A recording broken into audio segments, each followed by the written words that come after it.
Good morning, everyone. Welcome to April 1st, 2024, Grants Pass City Council Workshop.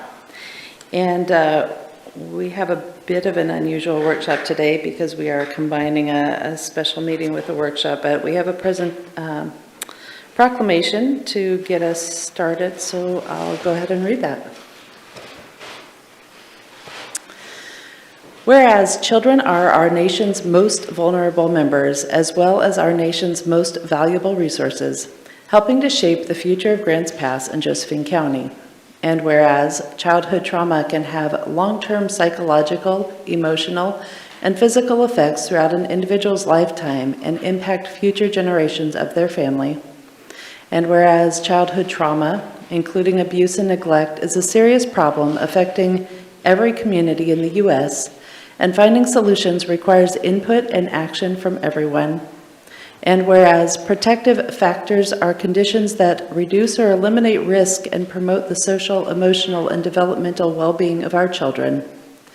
Whereas effective child abuse prevention activities succeed because of the partnerships created between child welfare professionals, education, health, community and faith-based organizations, businesses, law enforcement agencies, and families.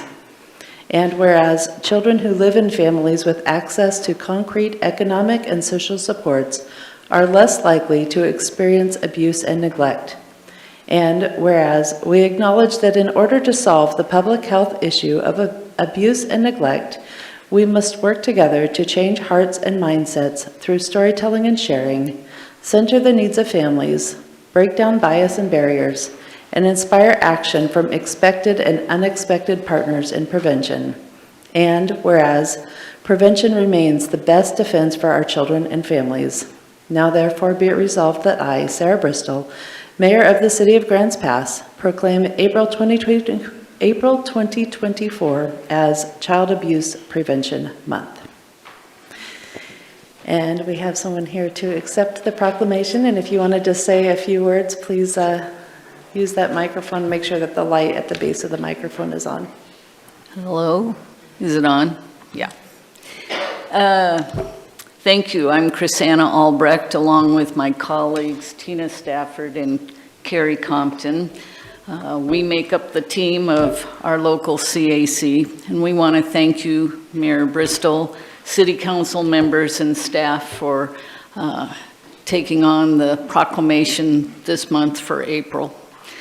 You know, child abuse is something we all need to take care of and be a part of and help protect the children of our community and our county.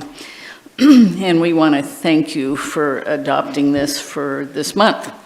Want to let you know that Grants Pass Public Safety is an integral part of the child abuse in our CAC in bringing initial reports, investigations, reviews on our multidisciplinary team, case reviews, and prosecution.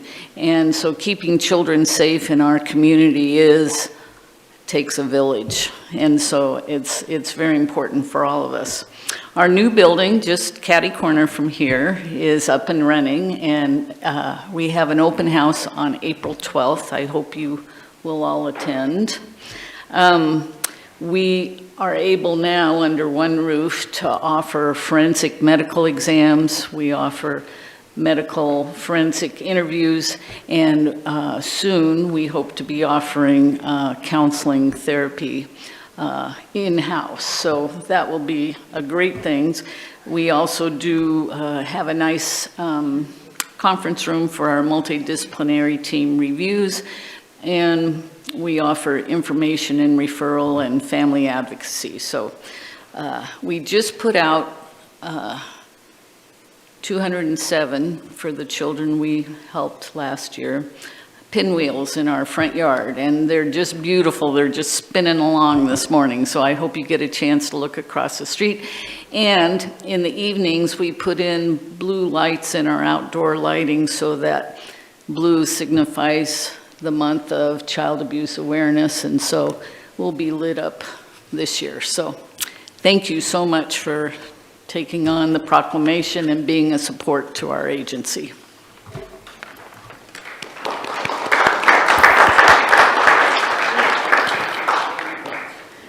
Thank you, Chrisanna, and your coworkers for the very important work that you do. And I also just wanted to mention that beautiful building across the street. I've received several questions and compliments, and I think it will be a very welcoming environment for the children you serve, and also just a real asset to the community to have such an attractive building in place there. So thank you very much.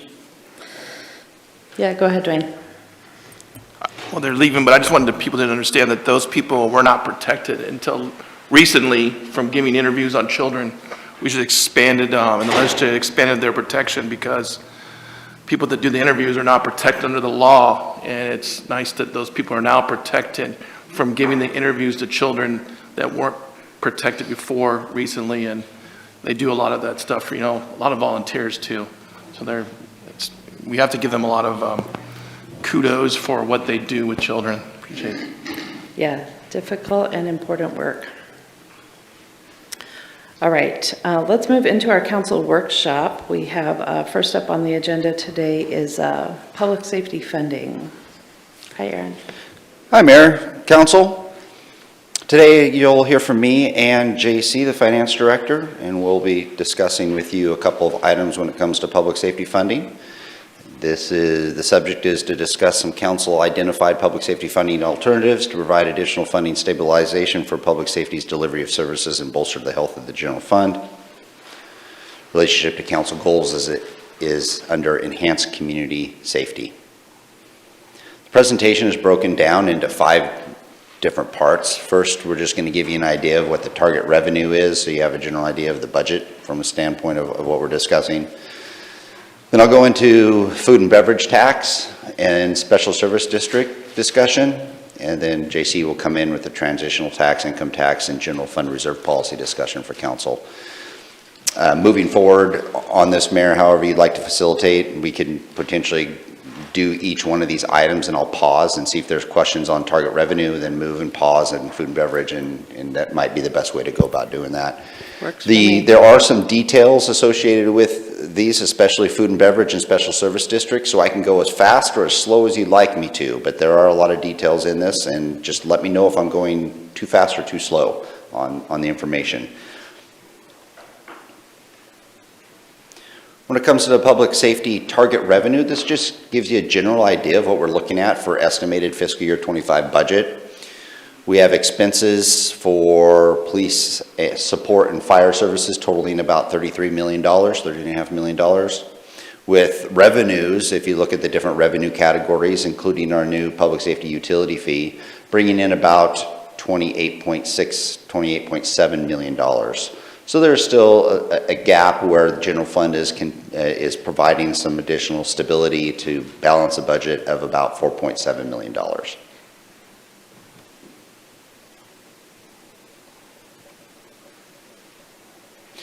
So one of the items council was wanting to discuss or have on the agenda for some additional information is public safety food and beverage tax.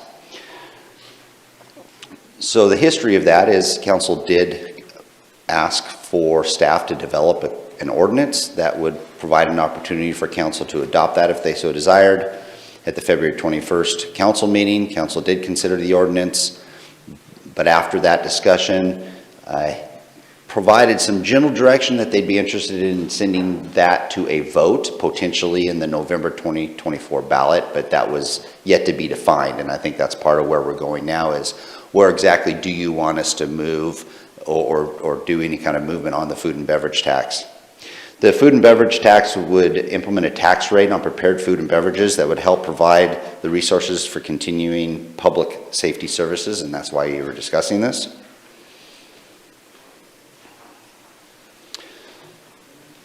Now, I've got a lot of details on this. If you'd like me to continue the details, it's items that we've discussed before, and I can do that, or I can skip through some of these. But in general, it's the tax would be on prepared foods, all foods and beverages sold by restaurants located within the city. And all foods and beverages sold by caterers for events located within the city except alcoholic beverages, which would be exempt. The tax imposed that council was considering was a 3% tax. That would bring in a potentially projected revenue of $2.3 million.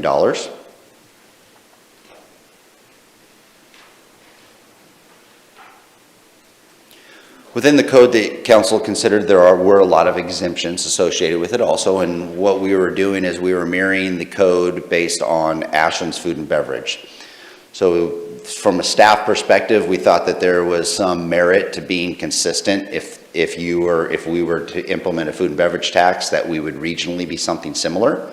That could assist just the public's general awareness and knowledge. It could assist the business's general awareness and knowledge if they're serving both communities. There's a list of potential exemptions that were being considered for council. And the exemptions continue.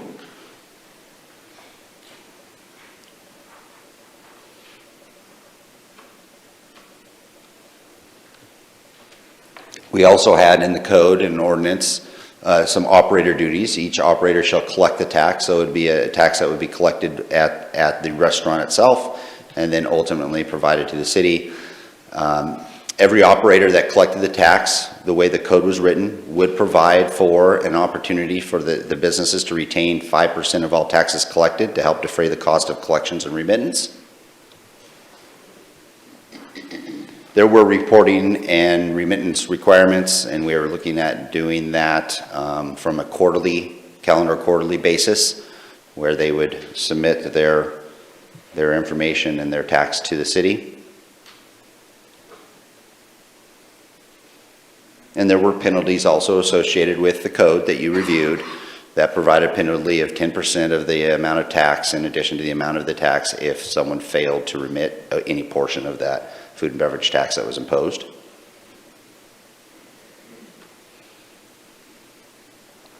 There was records associated with the code also that you reviewed. It was the duty of the operator to be liable for the collection of payment to the city, and that the records could be inspected at a reasonable time if the city did request that. There was also confidentiality where the actual numbers and the remittance of the information would be kept confidential for the most part, except for maybe the disclosure of the names, addresses, or persons who are operating the business, but the actual business information and the quarterly reports could be kept confidential based on our code.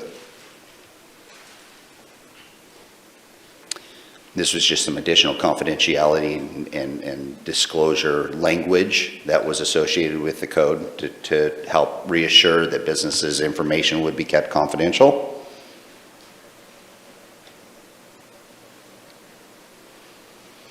And there was a clause, which I mentioned earlier, that would allow the city to examine records and books if the city so deemed appropriate in a certain business.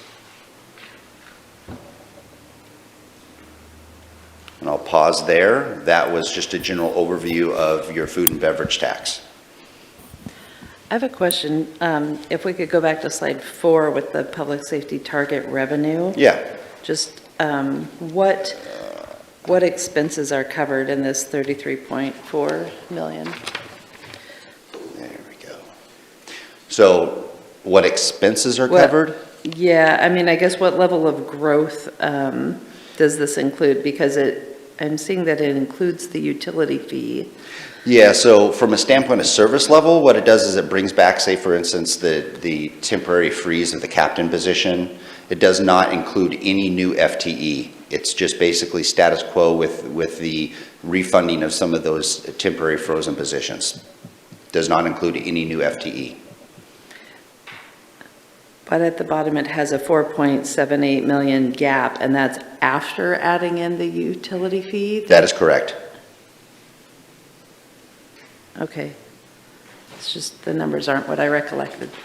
Go ahead, Brian. Well, as the numbers may be a little slightly different, but there was the utility fee at bringing in a approximately $3.4 million was only a portion, and if council may recall, with that, we were having a discussion that might not allow us to bring on additional FTE, and we would need some additional fees or revenues to do that. That's sort of represented in that 4.7, which may have been a little bit of a lower number, but pretty close to that. These represent what we're looking at now. We've had about a month, and those numbers change within a month as we get closer and closer to the budget cycle and the budget period. So it's similar in nature, but yeah, this is not adding any additional FTE. This is more of a status quo with the implementation of the utility fee.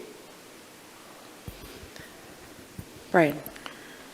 Yeah, so just to get a little bit more clarity on that, you say that those numbers include bringing back the previously frozen positions, right? And just looking for a little more detail, like how many positions is that? Go ahead. Yeah, so for the 2024 budget, we had 2 retirements, one police captain and the deputy fire chief. And so to create some savings, they were going to hold that position open all the way through the end of the year. And so this would bring back those positions to still be in the FTE count.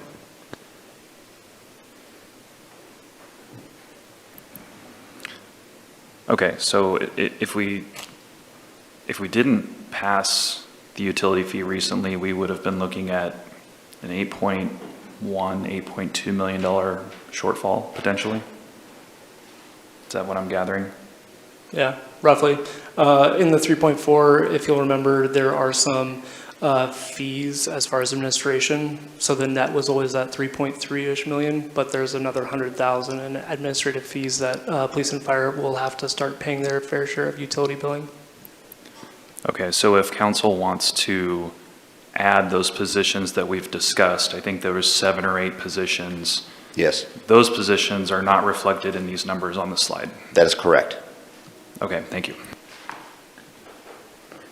I mean, I guess I'm still real lost on this because I thought that with the new utility fee that would bring us up to a status quo level as far as funding the gap, and that then if we wanted to add, I believe it was 8 positions, it'd be about another $1.5 million.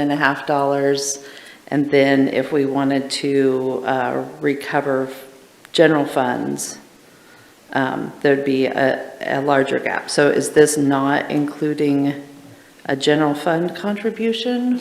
This is including the general fund contribution, which you see is the gap, which is the 4.7. Okay, so that is the general fund That's the contribution. general fund contribution. Gotcha, that helps a bunch. Okay, And just as a reminder, this is the bare minimum to get to that 30% fund balance reserve. okay. Does anyone have questions either about that or about the food and beverage tax? Okay. No? Move on to the next topic? All right, Okay. the next topic is fire district. Let me move down here on the slides. Getting closer. Here we go. Service districts. That was an item that council wanted some additional information on, so I'll give you some general information on districts, but also go into more specifics about the city's experience in attempting to create a fire district a few years ago as an example, so we can utilize that as a learning experience also. So from a district perspective, the cities do have the ability and legal ability to form a service district, a special district, or rural protection fire district based on ORS Chapter 198 and 478. You do that through 3 main ways. One, you can form a district through filing a petition with the county for the formation. That would be a signature gathering petition process.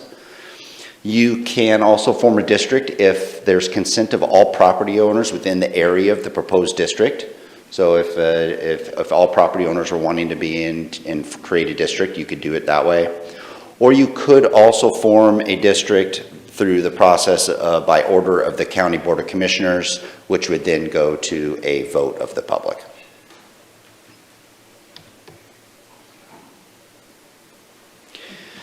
So as an example, as potential districts, although we will focus on fire in the next few slides, just to give you an idea, if there was some, the dollar amount and associated tax rate to cover that, if it was a district, from a police perspective, minus dispatch and records, you'd be looking at about an $18 million a need, which would be about $4.76 per thousand as a taxing district rate to cover that amount. For fire, you'd be looking at, it's almost a $10 million, so that would be a $2.61 per thousand. For parks, we're looking at the expenses of about $3.2 million. That would represent a 0.85 cents per thousand tax rate if you were to form a parks district. And then 911 is another common district that's seen in areas, although if that's not ripe for our area. 911 districts are more regional in nature. It could be something that we could discuss and work on in the future, but it would be something along the lines of us partnering with a number of the other 911 agencies to create a district. It would be a small dollar amount and would not have a major contribution to our public safety issue, but I'm just using that as an example because that is another district that's been formed before in other communities.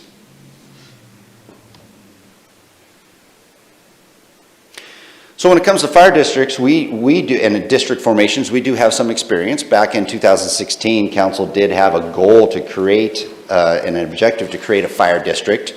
The reason for that was to try to deal with the criminal justice financial challenges and to provide some stability and funding with the elimination of the public safety levy if you were to create a district. We did hire Matrix Consulting, who did a feasibility study for us, and after the feasibility study was done, council did opt to do a fire district ad hoc committee to review Matrix's report and provide a recommendation on how to move forward with the creation of a fire district. The feasibility study in general did focus on forming a fire district within the city limits and the boundaries of the city. Only the city, not going outside of the city at that time to begin. So it would be the same initial ratepayers that are paying now, taxpayers that are paying now, would be paying the same.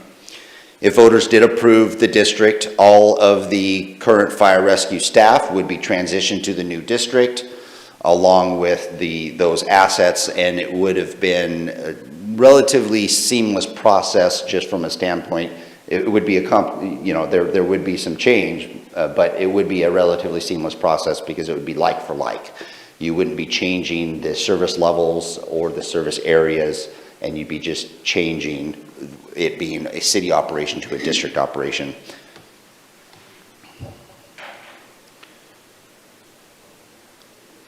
The benefits that were considered in the Matrix report, and when council was looking at it, I thought I'd list some of the benefits and maybe some of the drawbacks also, just as a discussion point. From a district benefits perspective, it is a funding solution for a community desired level of service. Special districts are a growing form of government in the United States. Districts provide focused services, and all funds collected are expended on that specific focused surface. There is a potential for the service area to grow and standardize for rural areas within Josephine County, which was also seen as a potential benefit if there was a fire district. Whether or not the city grows from an annexation perspective, a fire district could grow independent of what the city boundaries are.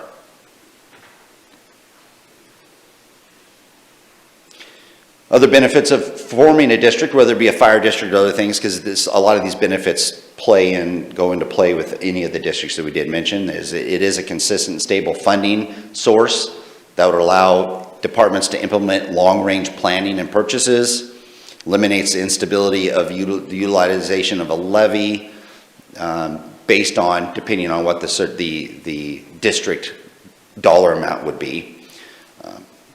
Budget accountability would be separate from the city. Taxpayers more easily can see exactly where the resources are going, and it does provide for additional self-governance and potential increase in morale and local focus point on responsibility. Yes?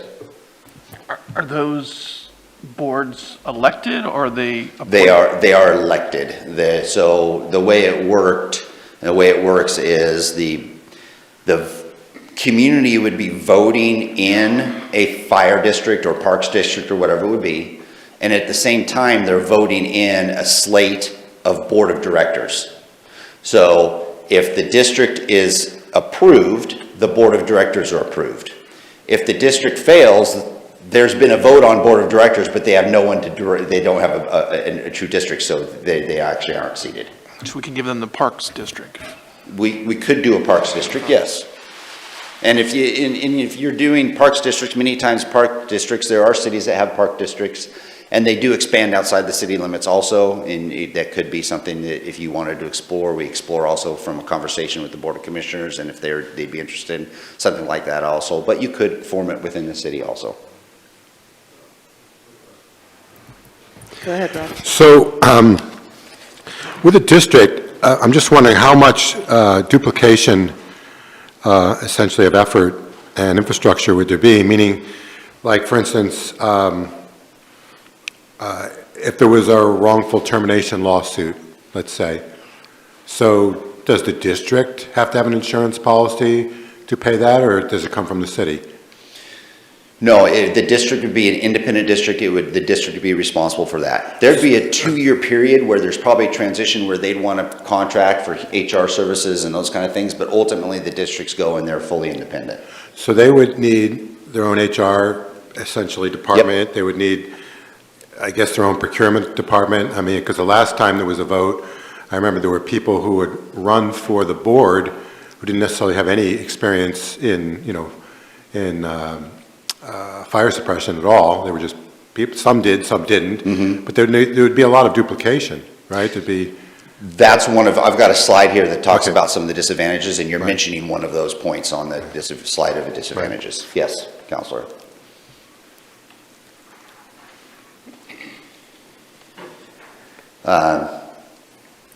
Other benefits is voters do have a greater influence over fire protection spending with the elected board, and they're just closer to the service level itself.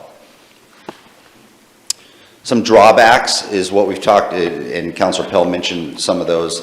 Level of service decisions transition from the city to a fire board. That could be a drawback, could be positive, negative, based on how council would see it. It does create another taxing district, and we would need to consider Measure 5 compression issues. I've got a slide here that'll explain that a little more. It does create a permanent property tax rate, which could be a positive or negative, and however, compression is affecting communities. Special districts are a growing form of government, and as such, it is creating compression issues in some communities. And then, as Councilor Pell mentioned, it does create separate administration, separate board, separate everything. So there are some additional or duplication of services that we're doing now that they would have to take on themselves because they would be an independent district.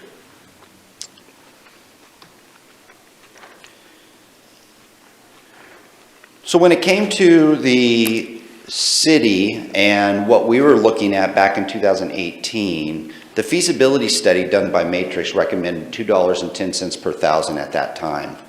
The ad hoc committee reviewed the recommendation from Matrix and made a recommendation to council that we ask for $2.03 per thousand and thought that that was a sustainable level for just the current service levels. The 210 did provide an opportunity for the fire department to go to 3 to an engine to at least Parkway, so it did provide an opportunity for some additional staffing.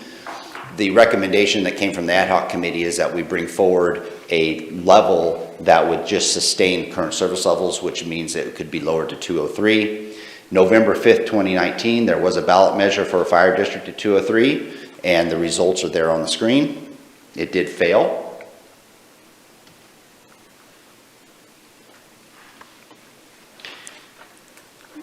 And as mentioned today, the difference between 2018 and today, fire is at about $9.9 million, and that tax rate today would need to be at $2.61 to sustain the level that we're looking at right now. So just to give you an idea about compression issues in Measure 5, here is a list of some permanent property tax rates and some of our levies that are associated within the county right now. Moving forward in fiscal year '25 with the creation of the Josephine County Law Enforcement District, there's now a new added-on law enforcement district of 0.99 cents per thousand, which has our total government rate of 9.48 per thousand. So government has an opportunity to go up to $10 per thousand, so we're almost there at compression. We have an available 50 cents basically per thousand right now. Before we start to go into compression. And then when you go into compression, of course, the levies are the things that are impacted first from a reduction of what they actually are able to assess. And then there is a methodology that's relatively complex that also affects the permanent property tax rates if the levies first don't affect the compression enough. Aaron, since that sheriff's law enforcement district is outside the city limits, would it not apply if we were to create some sort of district that was only within the city limits? If it was only within the city limits, that would not apply, and then you'd be at the $1.5 per thousand. Yep. Okay. Thank you. I have a question. Yeah, my question is, because I recognize, the tax rates and how much higher they are in other cities. So how exactly does the compression, if they don't have a levy, does that just start to compress their regular property tax? Yeah, if they reach compression and it's just, let's say there's just permanent property tax rates and then no one has a special levy, then levies are first, and if levies aren't there, then the compression occurs on the permanent property taxes. Just to add a little bit of information, it gets proportionally spread based on the actual rate. Like you said, it's a lot more complicated in the sense that compression is calculated on each property differently and when they hit compression. So generically speaking, it's a proportionate reduction. Rick? So when we're looking at that chart there right now, if we just stay the way we are right now, is compression facing us right now in the near future, or only if we make changes? Right now, we're okay in general from a compression perspective. I don't know what the future holds with regards to. So any of our automatic increases put us into that compression, or do we still stay relative? So based on where we're at, we're okay. The other thing to keep in mind with compression is the value of the piece of property. If we were to go through another recessionary period, we could still meet compression potentially by not hitting the maximum of the assessed value. Okay, and then I think at one point it was mentioned that the assessors are behind on the appraisals of different properties. So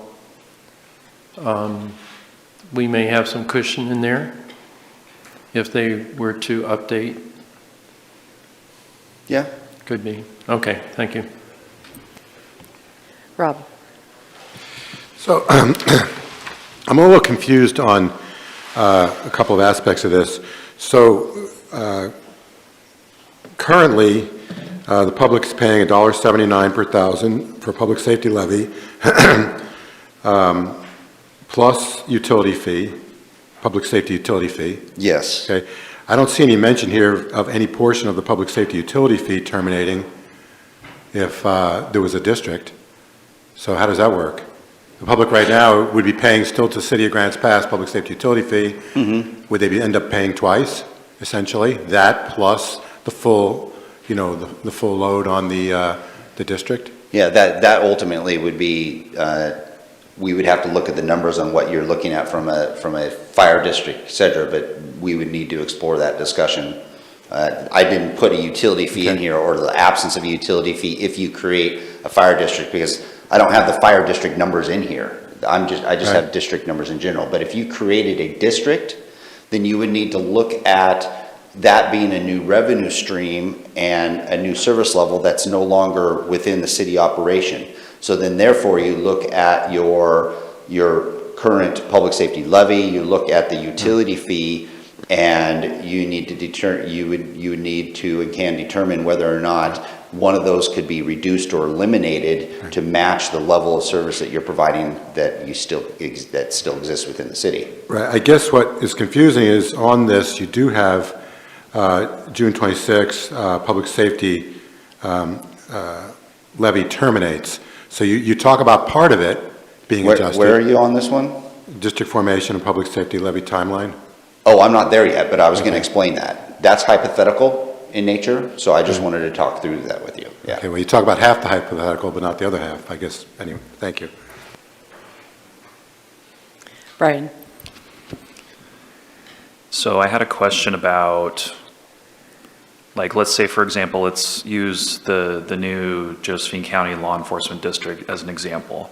That district, as I understand it, only provides a portion of the funding for the Sheriff's Department. They have another funding source. So how does that work if we create a district that's only a partial funding source for something? Like, for example, let's say we created like a supplemental funding source district for fire. Is there a board for that, and then city council's in charge of the other piece, or how does that work if it's not fully funding whatever item it's funding?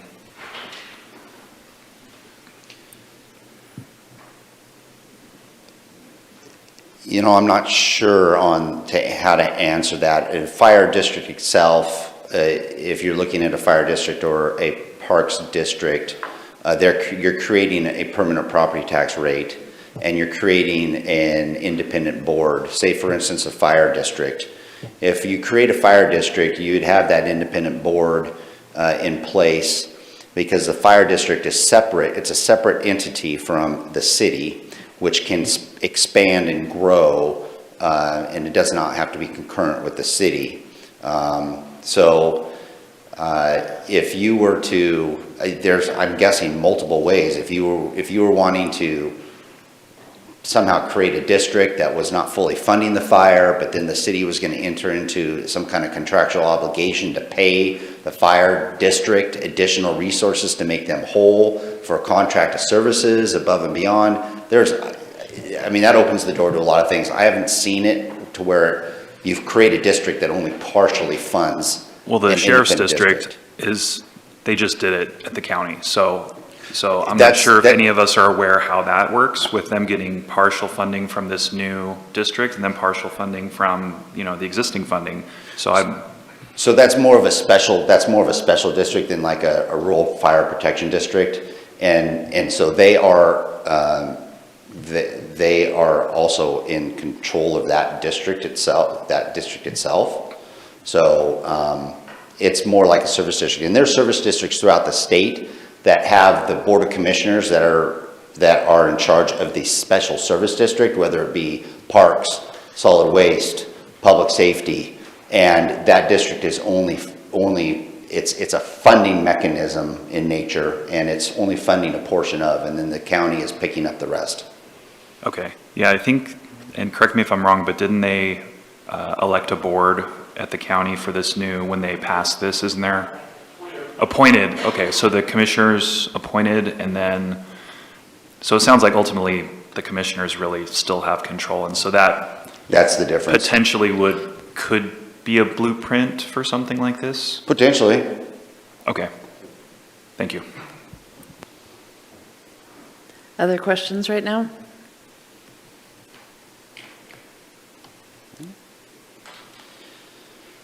So have here just two timelines, and you can utilize these timelines just a suggested timeline, even if you were to do a food and beverage tax or something along those lines. Just to give you an idea, if we were to want to put something in front of the voters, from a suggested timeline standpoint, maybe you adopt a ballot title explanatory statement in June of 2024. We go through in August 2024, maybe there's a public PAC that's formed, or an ad hoc committee that's formed to help promote whatever actions council was wanting to move forward to the vote. Then you would ultimately, January 2025, council would approve all of that as to form. February 25, you would approve a resolution saying that you would be included in the district. The city could be included in the district if it was voted in. August 2025, the commissioners would approve the ballot title explanatory statement for a November 2025 district election, or food and beverage tax election, or something along those lines. To try to do a food and beverage tax or a district by November of 2024 is probably too short of a time. Can you technically do it? Yes, but would that provide you the best environment for success? Likely not, because of all the necessary groundwork needed to try to bring the community on board with the reasons why and the information sharing that would need to exist. And that's why this is just an example of a time perspective. If you really wanted to implement something for voter approval, you should be looking at like 16, give or take, months out in advance before a vote. Questions? Dwayne? Why is this the first time I'm hearing this, though? I mean, not that I was for this tax, but it seems like the first time we're hearing about we should be 16 months out. Or am I missing something? I mean, Because there was something we can get on the ballot. We've talked about before what individuals in the field have recommended with regards to bringing something forward to a vote, and that it usually is at least a year process. You need at least a year in advance, but it doesn't mean we have to do it a year in advance. We can always bring things forward sooner. I would say we haven't spent a lot of time talking about the voter ballot route in general, right? But it has been mentioned. We could do it, we could do it quickly, and we can put it on this November. We have to meet that deadline of August, I think, is the filing deadline to get the ballot language approved and on the ballot. But I think he's recommending, if we wanted to, set up the pack and work on public information, to give ourselves a little bit more time there. And then the other timeline is just in theory in general, if you were to implement a new district or a new fee or something along those lines, that there could be a discussion, and again, this is just suggested in nature, of if there was we've got our public safety levy in 2024, 2025, 2026, but if the voters did approve something in November of 25, then you could look at a reduction or elimination of either the levy or utility fee or something along those lines if you were creating a new revenue stream, or if you were pulling a new service out of city operations into its own independent operation. And so that's what that timeline says, is there could be a time when, once the fee starts being enacted here, it would go away here, so it would be a potential wash or small increase, not a drastic increase, because there'd be whatever above and beyond the $1.79 that you'd be taxing. Rick? What would be the disadvantages or concerns if we wanted to try and do a special election in May of 2025? Just a shorter timeline, is that and there's additional cost involved with a special election? Yeah, those are some of those, definitely. But then, if it were approved in the special election in May of 2025, then we could actually put it into effect the coming fiscal year. Yes. Okay, thank you. And with that concludes my portion of the district. So when you're done with the questions of the district, then I'll ask JC to come up. Questions, Brian? Yeah, I just had one more question about the leadership of a district. Is there a mechanism for the governing body to be in charge of the district, or does it have to be kind of offloaded to a separate party? Like, there's a board for the district. Can that board be the council?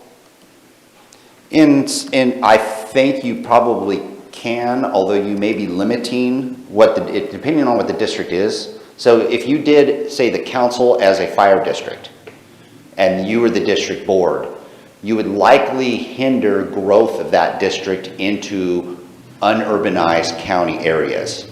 Because as they may want to annex and grow, it may be counter to people wanting to vote for that growth if the city council is the board that's overseeing the fire district, but they don't have representation on the city council. So it's important to have that separation between the two if you're wanting to provide the most success for that potential growth of that future district. Okay, thank you. So if we had a district for city parks, that could be city council. If we had a district for city police, that could potentially be city council, something that's like more confined to the city boundaries. Yeah, and in looking at the ORS, I didn't see where it said you couldn't do that. It refers to an independent district, but that may require some additional legal interpretation of the statute. Okay, thanks. I have a question just about the math. Let's say we were talking about the fire district here, and it looks like they need just under $10 million, according to slide 4. So in order to achieve $4 million with a permanent tax rate, but we only have $1.50 available, it doesn't add up. Yeah, you could implement the fee at more than $1.50, but then you would be creating compression with all the taxing districts. And it would compress all the districts, so everybody would receive a little bit less money than they're receiving now, and the new fire district would not ever get to the $10 million. Correct. Okay. Yeah, has anybody done the math, I guess, on what $1.50 actually brings in? It's going to be slightly less than the public safety levy, so 5.5, Yeah. 6 million? It's about that. Okay. Just for everyone to keep that in mind as we move forward in this. Val? And I agree, because this compression thing is huge. But you also, the $1.79, which is what we had figured originally when we were doing the fire district, was that you were wiping out the $1.79. And then it would be, at that time, it was only $2.03. So it was kind of a trade-off, and we would have stayed beneath that compression rate. Now, like I said, because the need is more, that creates that problem. But that $1.79 would be included pretty much in the cost of the fire. If you made the determination that the public safety levy would go away, then you could add the $1.79 and your $1.50 to what your total potential opportunity is to levy on a district. Yes, so would be whatever that is, 3 something per thousand. Other questions? All right. Thank you, Mayor, Council.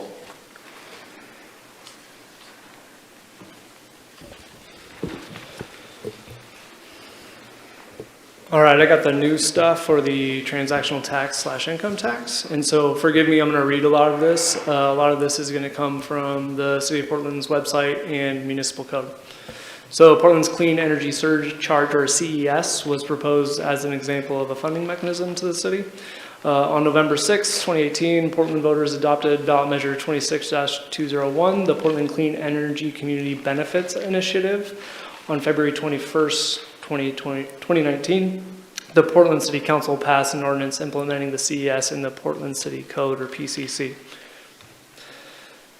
So what the PCC says, for the definition of a retail sale, means a sale to a consumer for use or consumption and not for resale. Retail sale also includes, but is not limited to, the sale of services, including but not limited to retail banking services. And again, there's a bunch of definitions in there. I'm just trying to pick out the high-level ones to give you guys an idea of what this does. So on the tax rate in PCC 7.02.500, Section F, Clean Energy Surcharge applicable to large retailers with retail sales within the city. The following surcharge is imposed in addition to the tax established in subsection A. The proceeds from the surcharge are to support the City of Portland's climate action plan and shall be deposited into the Portland Clean Energy Community Benefits Fund.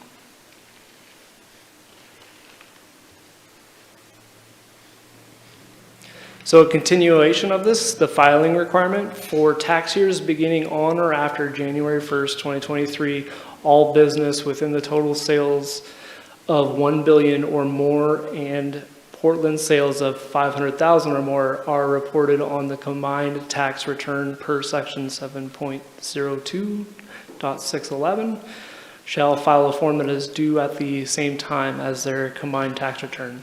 So, as an example, a large corporation like Amazon potentially would be eligible for a large number of sales as far as their corporate sales, and then regionally or locally, they do the calculation and file it based on their regional amount.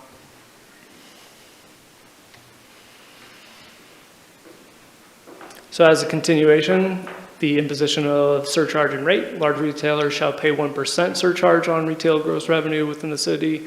This surcharge is not a tax imposed directly on the purchaser.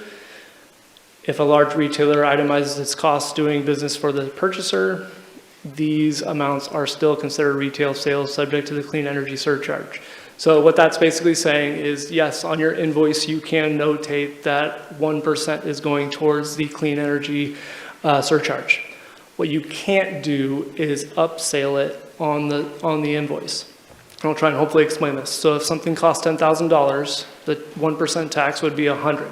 You can't itemize that out on the invoice and charge the individual for $10,100, because the tax actually would be on the $10,100 that you charge to the individual business or person.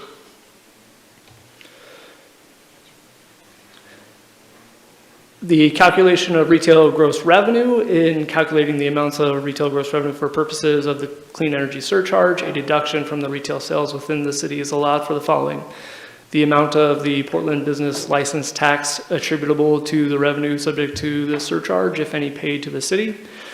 B, retail sales of qualified groceries. C, retail sales of medicine or drugs. D, retail sales of qualified human care services. E, retail sales of qualified residential garbage and recycling services, and sales from the administration of qualified retirement plans. So again, they lined out certain industries that potentially were not charged.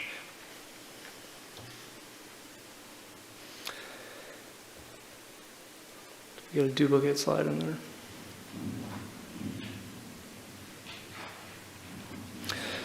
The CES is due at the original due date of the City of Portland and Multnomah County business tax return, which is generally April 15th, which is around tax time. However, per their website, it does appear that if you are a large enough entity, that you can make quarterly payments. There are several examples on the City of Portland website available for different scenarios and how to calculate tax. So they go through a mixed-use business. So you could sell pharmaceuticals that are exempt, but however, vitamins are not. And so they go through several different examples of how that is calculated. And then they also go through the definition of manufacturers and wholesalers. So if you were passing it on as a manufacturer or wholesaler that someone else is going to then resell, there are forms and exemptions to take from that as well.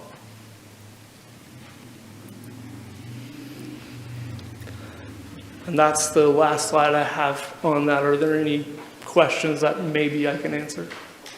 Questions about the transactional tax? Brian? Thanks, JC. So if council were to show support for this idea, is it, I mean, implementation, is it largely similar implementation to like a general sales tax, like as far as rolling something like that out? Yeah, I mean, generically speaking, I would say it would be. That would be something we do not have the staff right now, and so we would probably contract that out for somebody else to manage for us. Yep, absolutely. Thanks. Other questions?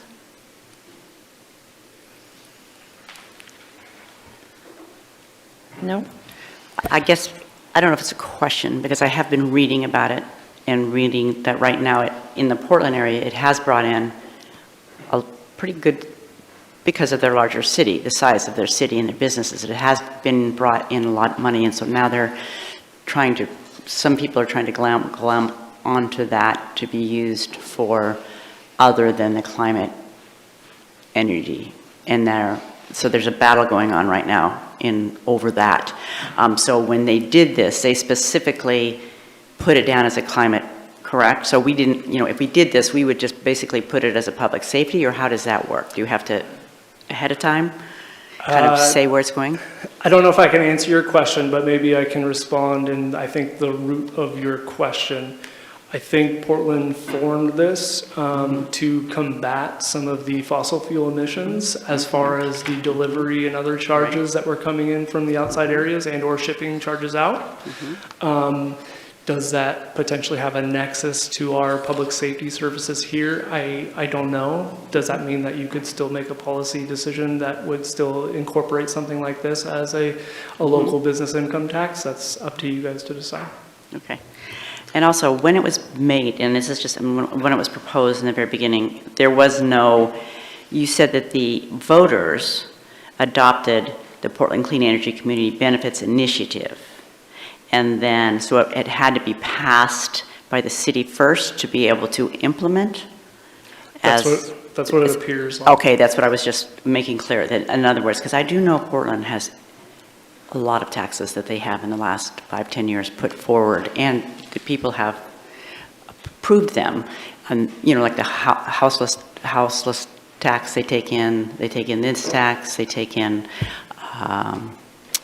there's a preschool tax. So there's just a lot of different taxes, but they were all approved by the voters at one point in time, I believe, to be able to go forward. So that's what I was wondering, if this is also one that had to be voter approved before it could be done. I think it appears that way based on their website.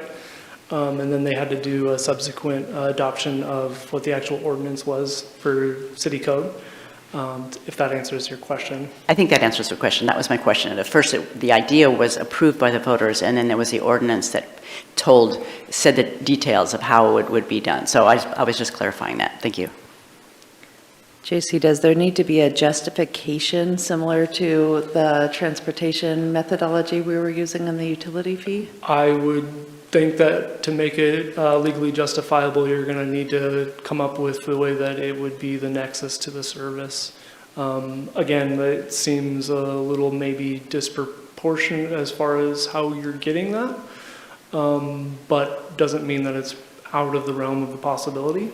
I think it also changes the discussion too. If you change the dollar amount of sales, whether it's $1 billion, you drop the corporation total to 500 million or 5 million, you change the number of businesses within the city too. So I'm guessing we would need to do a larger scale analysis as far as what the city of Portland's code would look like in our economy, and then where we would scale that.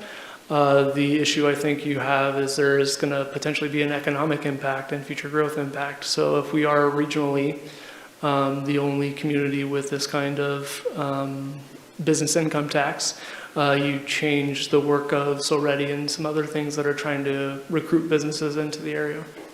Mm-hmm. Brian?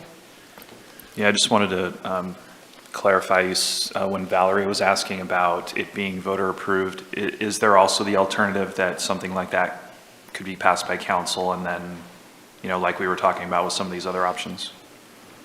I did not see that on their information sheet that they considered that.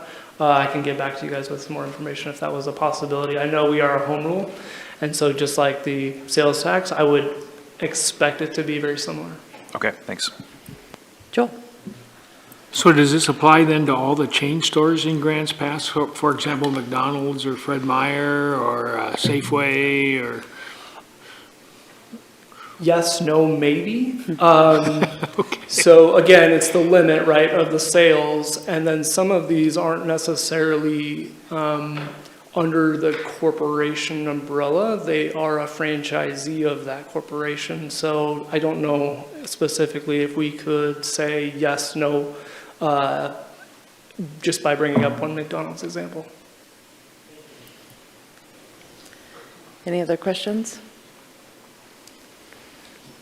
Not on that one at the moment. Reserve policy. All right, so moving along to the general fund reserve financial policy. The city will maintain adequate fund balances to meet seasonal cash flows, support a good credit rating, to have resources to meet emergency or unanticipated expenses, and to have sufficient resources to begin the next fiscal year. The budget shall provide an appropriate beginning ending fund balance, and that comes straight from the policy. And as a reminder, an adequate fund balance should be sufficient to provide for any anticipated cyclical variations in revenues and expenditures and provide working capital for ongoing operations for a period of at least 120 days. In the general fund, because of the cyclical nature of property taxes, the majority of which are not received until November, the targeted beginning fund balance should be between 30 and 40% of the budget's annual expenditures. The fund balance shall be exclusive of all reserves, not anticipated to be readily available for the use in emergencies and contingencies.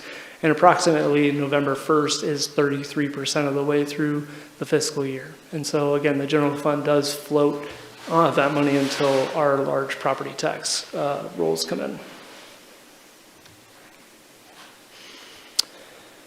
Some of the other caveats, generally the fund balance levels are dedicated by cash flow requirements to support operating expenses, relative rate stability from year to year for enterprise funds, susceptibility to emergency or unanticipated expenditures, credit worthiness and capacity to support debt service requirements, legal or regulatory requirements affecting revenues, disbursements, and fund balances, reliability of outside revenues.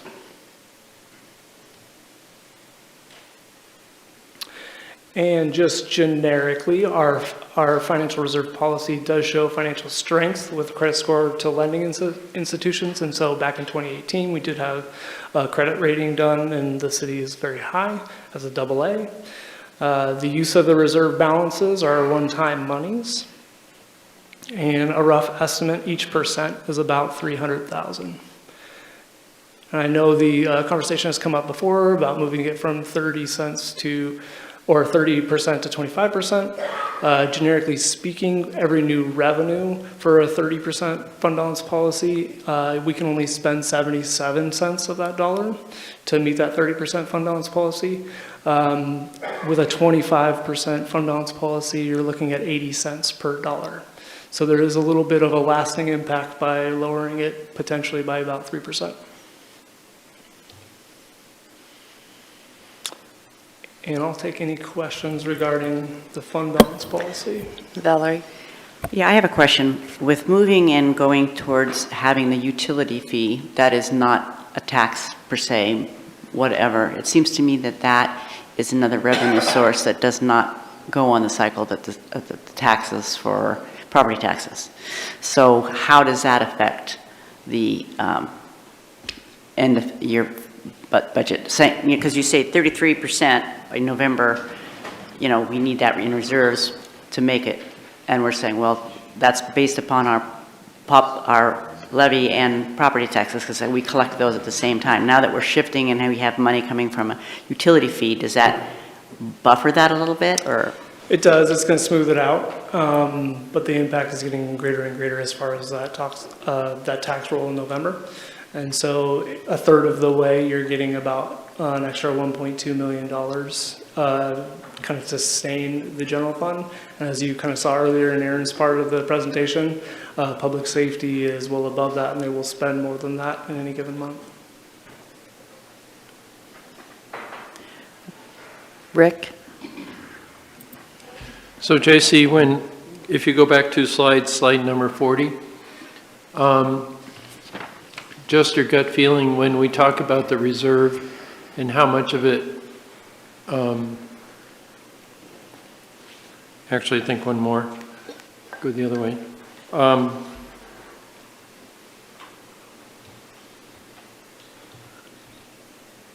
That's it. So the money is there to provide transition of the fund that sits there each calendar year or fiscal year, either way. Do you use 50% or 90% or 100% of that money that's in that reserve during that transition? Or is a lot of it still left there because it's not needed? So generically speaking, because of the seasonality of property tax, we use about 30% up until that November time period. Now, do we still have some left over? Probably a little bit, yes. But generically speaking, we kind of spend it down to it's almost a zero level, just by math. So consequently, if we change the 30 or 40% range to 25%, we're not going to have enough to cover? Yeah, so that is a good question. And so other cities do get by with a 5, 10, 15% fund balance policy, which I think is where you're going with the question. Right. There is no legal restriction for the general fund to be negative in the middle of the year. It just can't end the year with a negative balance. So those communities actually go negative in the general fund, and everybody else kind of checkbook-wise floats them for a couple months until they get to November. And I know some organizations actually have to go to a bank and take out a loan during that transition period. We would not be forced to do that ourselves because you said we would just rearrange some of float the funds? Yeah, more or less. Again, the financial reporting requirement is as of June 30, 2023, so it doesn't necessarily take an exact pinpoint of the balance as of October 31st, right before property taxes come in. Okay, thank you. Brian? Yeah, thank you. Didn't we already change the reserve fund parameters to 28 to 38%? Yeah, I mean, me and Aaron talked about this too. The conversation seemed to be more towards a temporary relief as a one-time to make ends meet as far as last year's budget. So we think that in the guise of the conversation, the 30% is probably where you still want it to sit as far as policy. Okay, so it sounds like for this budget year, we're paying back that 2%, so we actually have an additional $600,000 in the budget to get back to that 30%? If you wanted to lower it down, that was part of the calculation as far as the utility fee to get us to about a 30%. I'm not quite sure I caught that. So the calculation for the 3.3, the $3.4 million as far as the utility fee revenue was enough of the room to, yes, pay that back to get us back to that 30% fund balance policy. Okay, thanks. Rick? Do I remember a calculation for 2023 of ending fund balance of 42%? Is that? That is correct, and the previous year we started with 44%, and we had to cut down to 28 to meet that. So again, we are set up to spend more than we bring in.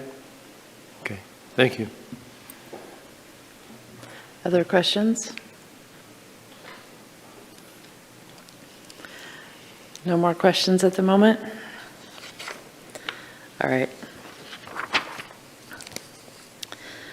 Well, the overarching, I guess, decision before us, we did have a recent motion to move forward with the food and beverage tax on the November ballot, and I think it was 7-1 council vote to move in that direction, and within about 1 week, I started hearing lots of other brainstorming ideas, so that's why we have kind of this mishmash presentation today of different ideas. And if you want more information on one of those ideas, or if you want to make steps to move forward with one of those, we need to hear about it.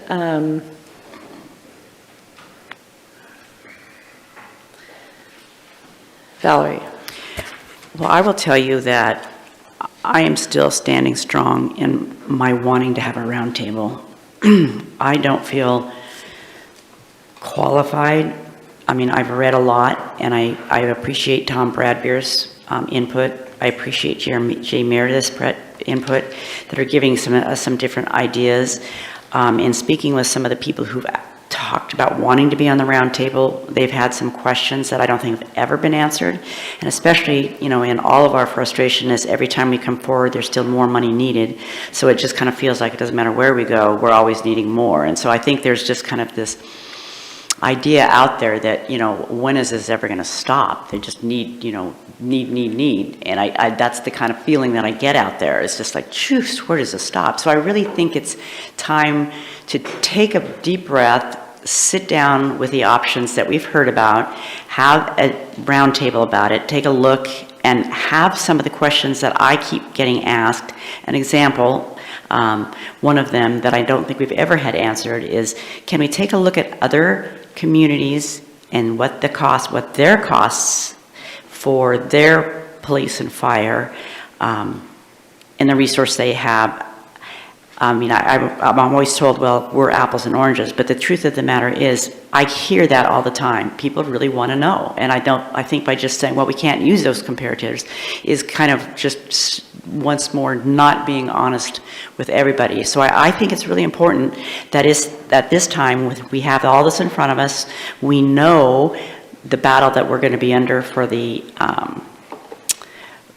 restaurant tax. I know the battle that's upon us, that I just think we need to open it up and have an honest, down to earth talk with all the people, have fire, police, JC, whatever, in a roundtable to talk about it. So whatever we choose, we have the support to move forward with it. Because I think if we're just the 8 of us, I don't think, just from my history, and it kind of concerns me a little bit, Brian, when you keep saying, well, can we do something without having to go to the public? I think that's our biggest mistake, is to think that we are the ones that can make this decision for any district, because I think that's where people are scared, is that us 8 people are making these huge decisions without more input from the community. So I think we need to take a breath and do a roundtable and really get input from important leaders in our community to know what they may support after they've heard all the facts. Can you just please elaborate more, I guess, on the vision of the roundtable? Who's participating? How's it structured? Okay, well, I look at roundtable. Obviously, I want the chief of police to be there to be able to tell the story that we've heard about the needs and the morale and the amount of time it takes to training and all those, as to hearing the same thing, having the fire there represented to tell their story, to have the information to compare whatever the police costs in other communities with ours. I know it's kind of hard to pick out because things are different in different cities, and I've started to realize that. But then I can think of myself going to government affairs. I know government affairs, I think Josh Blaylock, who's on our budget committee, I think he's still on there. I don't know, I can't remember because it was hard to tell the other day. But Josh Blaylock is on the committee, Lasky, Kate Lasky's on that committee, and they've just asked, and they have really good questions, and they want to be a part of it. That's part of Chamber of Commerce. They need to be a part of it, because anything we do, we're going to want their support behind us. I go to Business Retention and Expansion. Lowell Gibson, who runs Nice Badge, he has volunteered. I go to the CED, Community Economic Development Commission, and I know Brad Converse has had some good questions, and so a lot of these committees who are really active people in our community would like to come to the table and ask their questions. And so I look at a roundtable as just that, is just a roundtable of those people here with the police and fire. If they want to send in their questions ahead of time, that's okay too, kind of like we've done before, but have a conversation and have their questions legitimately answered. So I guess what I'm hearing, though, are questions about the need rather than questions about the funding mechanisms? Well, I think if you're going to talk about funding, you have to talk about the need. I think that's the problem, is that need puts forth, they're not willing to support something unless they're convinced that we really need it. And, if you listen to Tom Bradbeer's and Jay's, what we're hearing out there is that, well, we can do more than you think we can do. So it's just kind of like, I just think it needs to be brought out and talked about. It needs to be substantiated that, yes, we need these things because of this.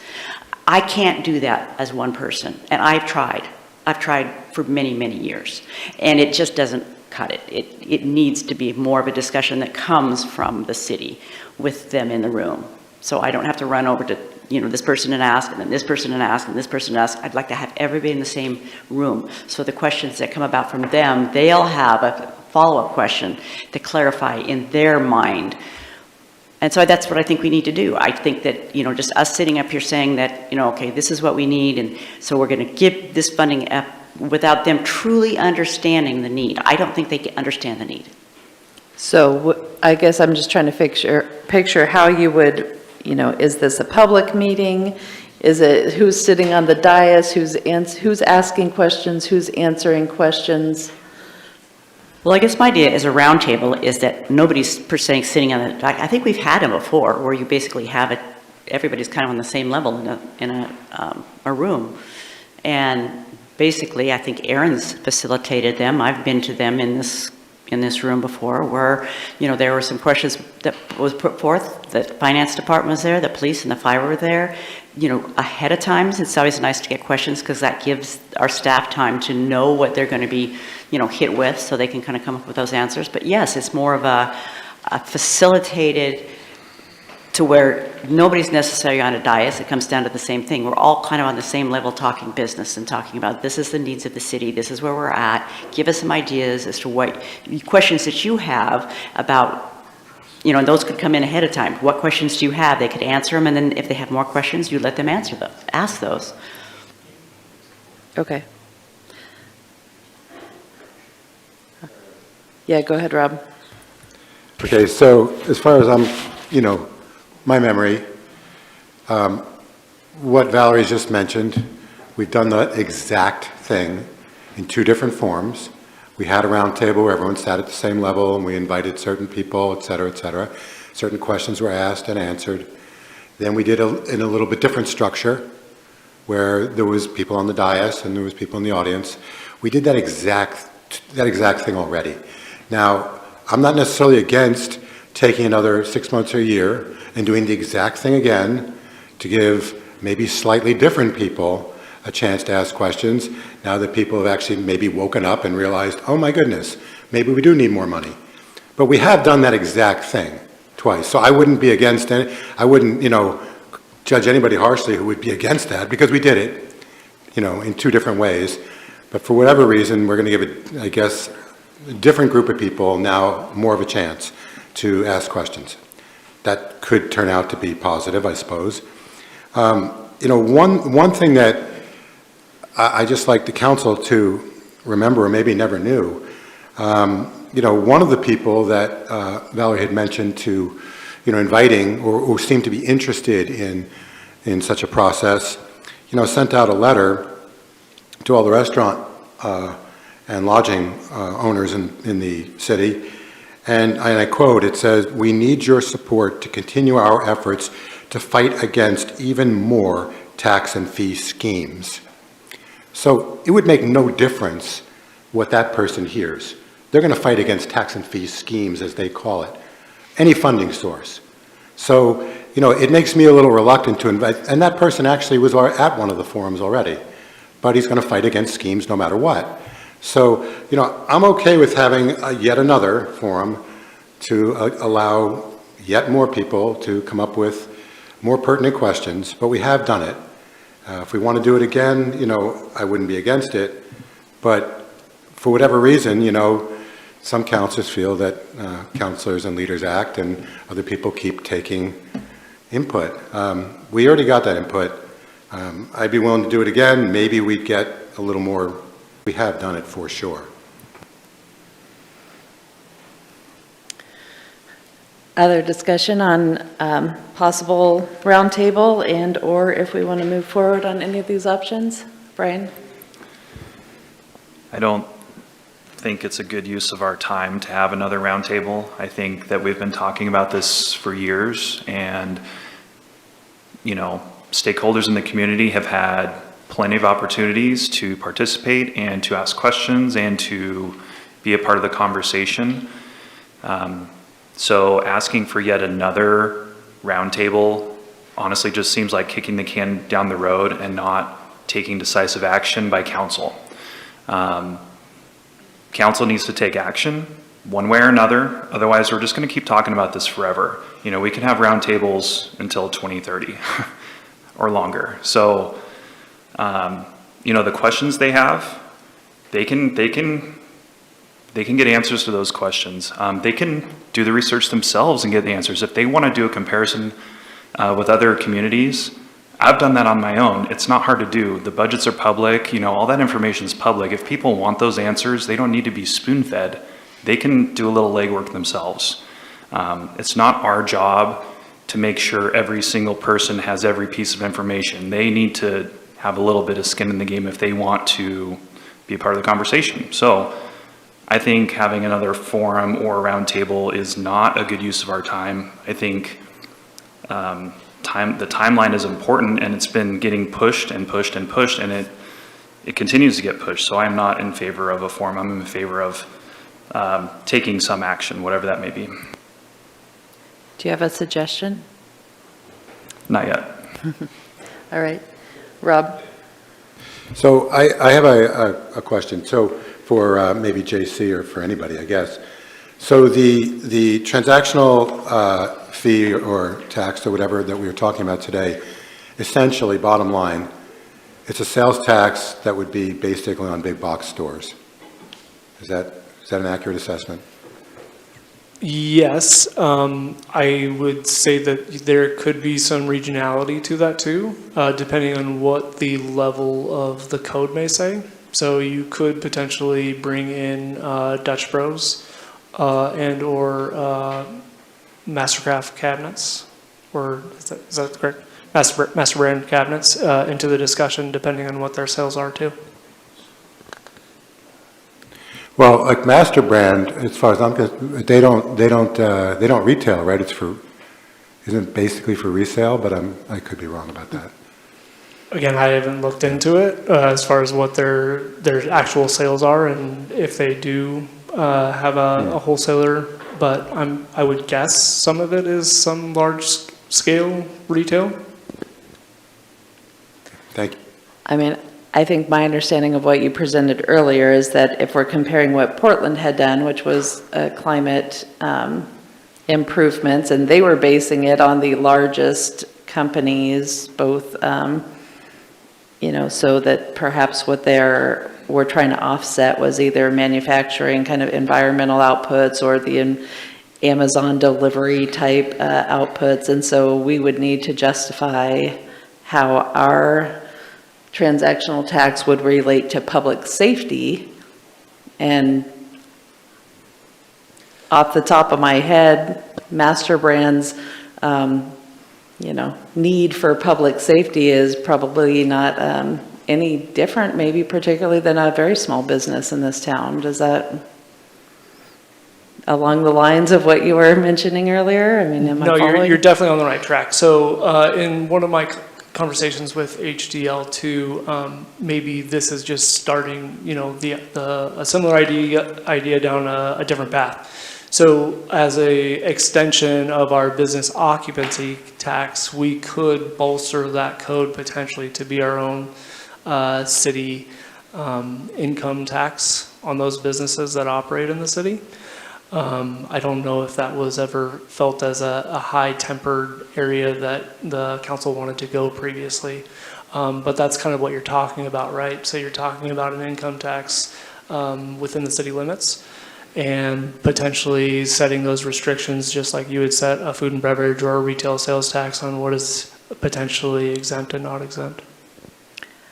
Just off the top of my head here, I guess, as far as where I see a lot of safety calls happening, convenience stores, grocery stores. If we're exempting grocery items, we might actually not be, this tax might not be relatable to some of the businesses that are seeing the most in terms of theft or other sorts of calls.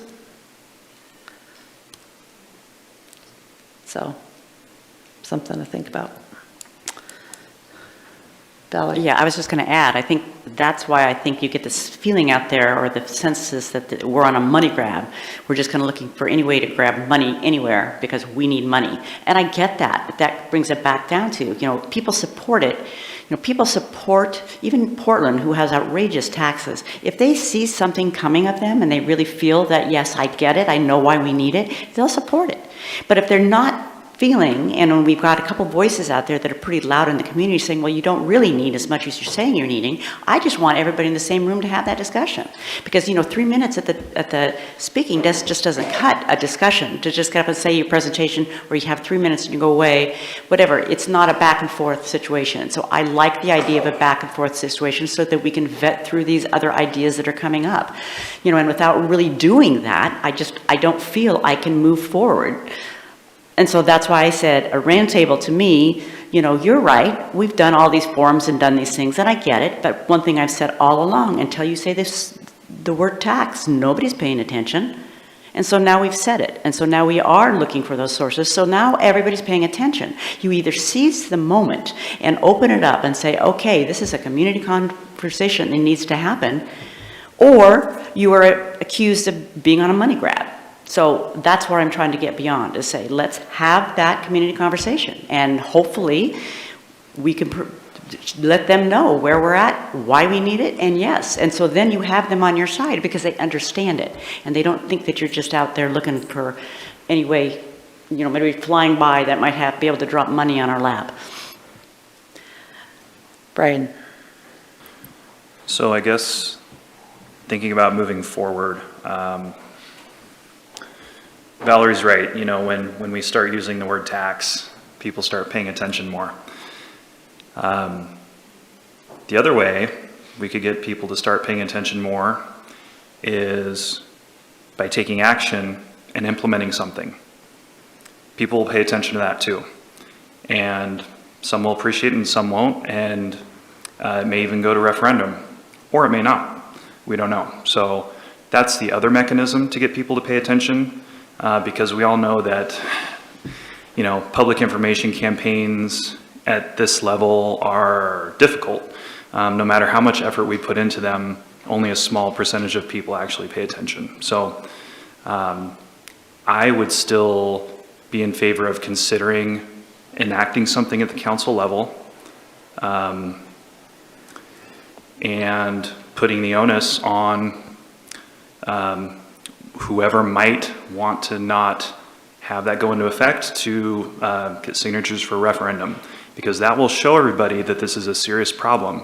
That will show everyone that we are not trying to do a money grab, that we actually, do need this funding to sustain the level of service for police and fire, which is true. Regardless of what any former finance director might say, he's one individual who has been removed from this administration for a fairly long time. And, some decisions that this city made partially under his watch were not that great. So I don't give as much weight to his opinion as maybe some other councilors do. So I would be in favor of potentially looking at enacting 3% food and beverage tax. Not so much in favor of looking at a special district. I don't think that has as high a chance of success. I would be in favor of maybe looking into the transactional tax more. I don't think we have totally enough information at this point for me to be greenlighting that, because I don't know that we even have justification for how that would work, but I would be interested in maybe figuring out how that could work. So I'd also be in favor of reducing the reserve financial policy to 25%. Joel? One of the things I think that hurts our effort is, and regardless of what we do, and I certainly understand what everyone is saying, because we've said it many times. When the former finance director comes out against things, it's not what I think, it's what the community thinks, because they're the ones that are voting. And that is going either unchallenged or unheard, or heard and supported. And if the community forum was going to be effective, it has to be an effective way to address that conflict in a positive manner, because conflicts aren't negative, they don't need to be negative. And we've had active listening sessions before where people present their point of view in front of a forum, and other people disagree with that and present it, and they're informed people. They're not dumb people. In terms of council, I'm not saying that I have any more information than either side would have on that. And that would be one benefit of the forum, I think, to address that conflict directly. Because if we don't, I don't think it makes any difference what we do.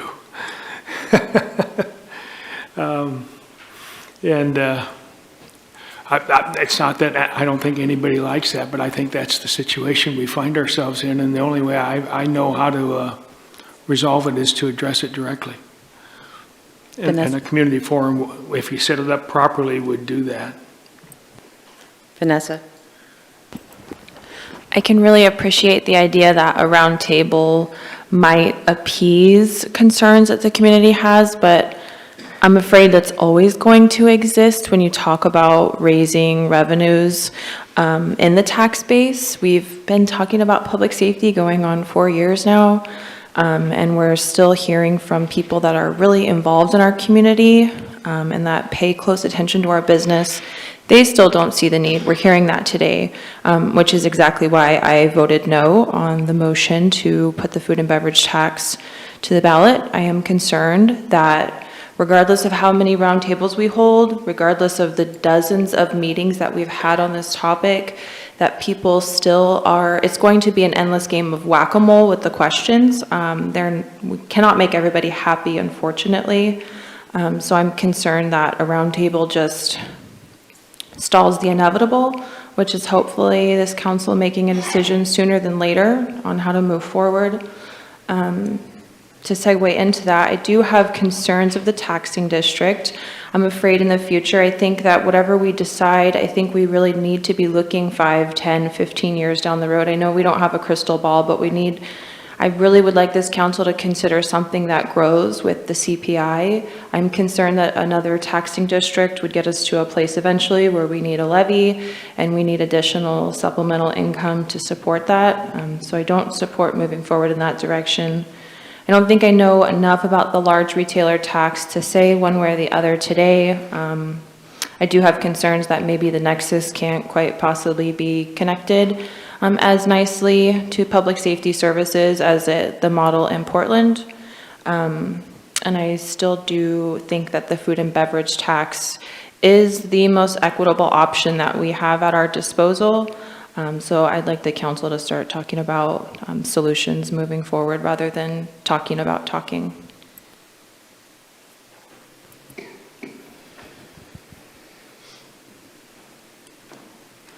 Rob? So if we were going to have more public discussion on funding mechanisms, what kind of time frame are we talking about? Are we going to schedule something to happen in 3 months? Are we going to schedule something to happen in 1 month? What kind of time frame are we going to give the last outlying people who have not been paying close enough attention yet to essentially ask their questions and get up to speed and make a decision whether they're going to support it, public safety or not?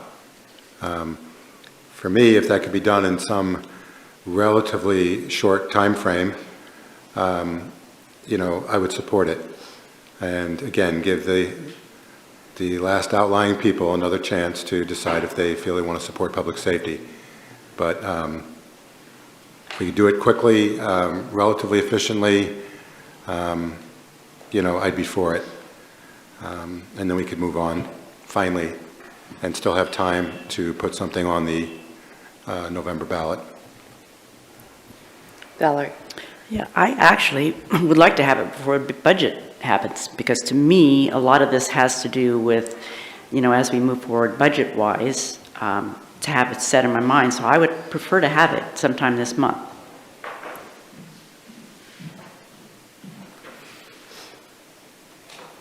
Brian? I've heard myself and Councilor Auger speak about the options presented today, and no other counselor has given their opinion on where we should go. There's just been talk about the roundtable, which is, you know, delaying the inevitable decision, but it would be really nice for staff, for the public, for other counselors to hear what counselors think about these options. Because we're not going to base our decision on whatever comes out of that roundtable. You know, that's one data point of 100. So I would really be interested, and I think everyone would really be interested in knowing where counselors stand right now on these options. Rob? Yeah, thank you, Brian. So on the taxing district, I have the same concerns that Vanessa had. It might be 2 years ago now. I remember asking and receiving information from the old finance director, Adam, talking about how there was at least two fire districts up north that now needed levies, 10 years later. So the fact that that may not grow, may not necessarily actually solve our problem, it just, I don't know, it's almost like an exercise in futility. So I don't know that a fire district makes any more sense than what we have right now. As far as the tax that we're talking about, potential tax, I mean, the old adage / joke, the only fair tax is taxing someone else. If we could find a way to essentially tax big box stores that are headquartered somewhere far away, everyone in Grants Pass should be relatively happy about that, or many people anyway. It still does affect the overall shopping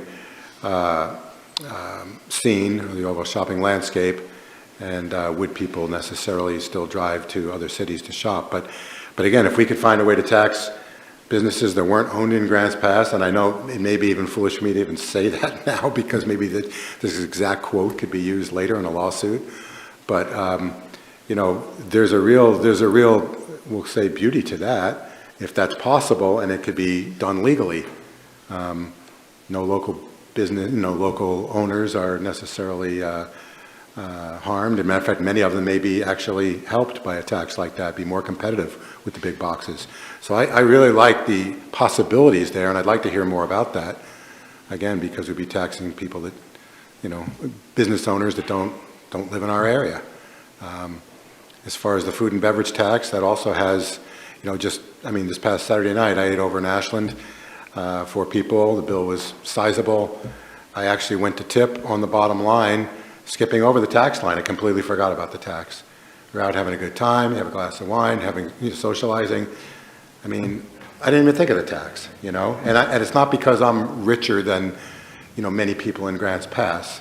It's just that's, the bottom line was the bottom line. We paid it, and we'll go back to that restaurant because we liked it. So the food and beverage tax to me is still a really valid choice.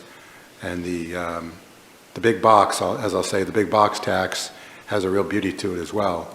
So those are the two that I'd be most interested in. Dwayne?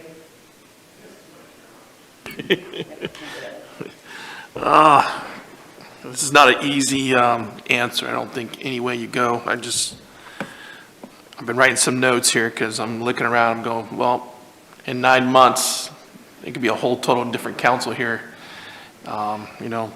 It's an election year. And it's not that the food and beverage tax wouldn't do good. I'm worried that the efforts we put forward would be wasted time because the opposition to it. I've listened to party leaders and their people say no. I've listened to the Chamber of Commerce say no. So I'm like, well, we're going to go down this road and get a no for us already.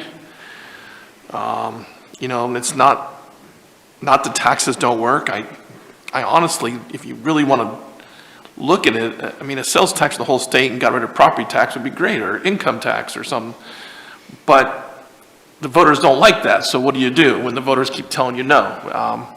We work for the people. So if the people tell us no, what do you do? Because they're the ones that put us here, and I have to listen to the people.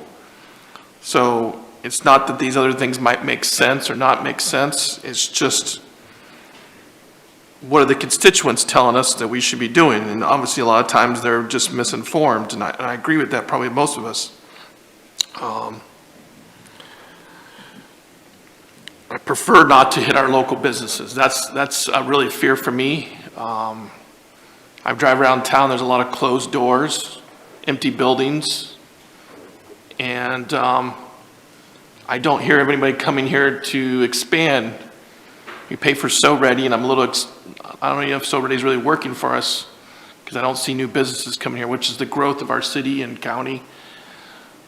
So I don't want to put anything that's going to hinder the growth of our economy here. So those are my fears. And I know I didn't really give you the perfect answer yet, but that's how I'm weighing these things out here, is how do we grow without hurting our economy, because we're already hurting. And I think sometimes we do a lot of things that counter what we want to do. And if the council wants to put a tax on there, I have a feeling it's going to fail. But obviously, the council as a whole will have to go forward. That's their decision. And as a whole, you have to take the brunt with all of it. We're all, even though we might vote no or yes, we're all going to be responsible for the actions of the council's vote to put it on the ballot. If the majority goes that way, I guess I'm part of that majority, even though I might be in disagree with it. I just don't think it's the best decision, but I see why the decision would be made. I see why people like it. It's just not a really good decision, and none of this is really, honestly, fun to talk about. It's such a horrible thing. And I'm going to go back to most of these causes are not causes that the city did. I will defend that part. These causes are coming from way above that. The city did not cause inflation. The city didn't cause wages to go up. The city didn't cause, the cost of things. So I hope people understand that it's not the city's fault. It's actually higher than the city that's caused these problems. And I hope that we can look at those, why it's costing so much to live. That's the root of a lot of things, is the cost. It's the policies that are causing these things. So I know I didn't give a great answer again, but this is just some of my thoughts in my head where I'm at. So. I think one of the maybe first questions we need to address is the council still interested in moving forward with putting something on the ballot in November right now? Rob? I mean, right now, I would be. If we're going to have a forum and have discussion, I mean, I'm not going to say that I couldn't change my opinion based on some intelligent realizations or comments that come out of the forum. So if we're going to have a forum, I don't know that we need to necessarily answer that question today. It would almost basically be an insult to anyone who comes to the forum, in a sense. Well, to let answer that me today. put it this way, because I was going to ask next about the food and about the forum. You can decide that you're moving forward with a food and beverage tax in November and then hold a forum, right? And the forum could both address some of the needs and whether or not there is a need or the size of the need that Valerie talked about earlier, as well as being informational about the food and beverage tax. Or you can not decide at this point to do a food and beverage tax in November and have a roundtable on just the size of the need and not particularly have a solution on the table. Or we can not do either one of those things, but I think we have to get some direction here, and otherwise, we could have a forum on anything. We can have lots of forums, but what would it be on? I'm hearing, some people think we've had plenty of forums. Some people think we need to have more forums.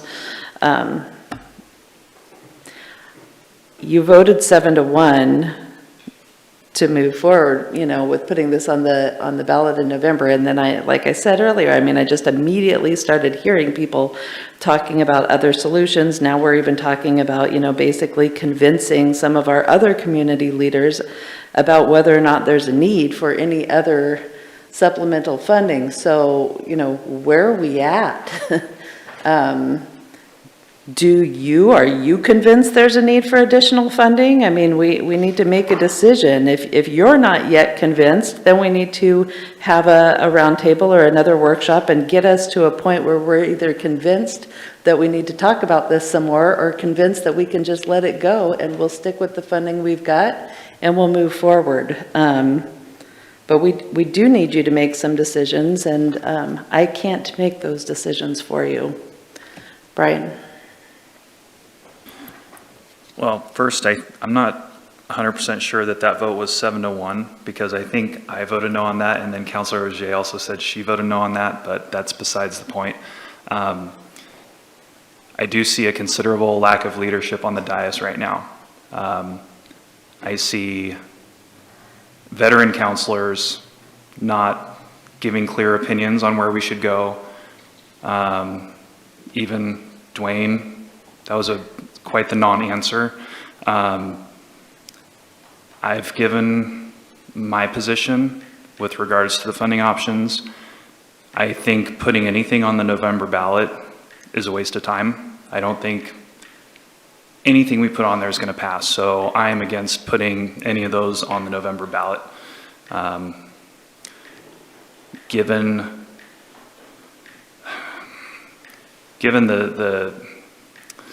the need that we have, that I thought we all understood was a very real need, and maybe it's slightly less so now that we have the utility fee, but looking at these numbers we just got, maybe it's not.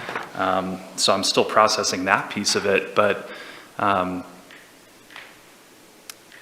council has the authority in the charter to enact something.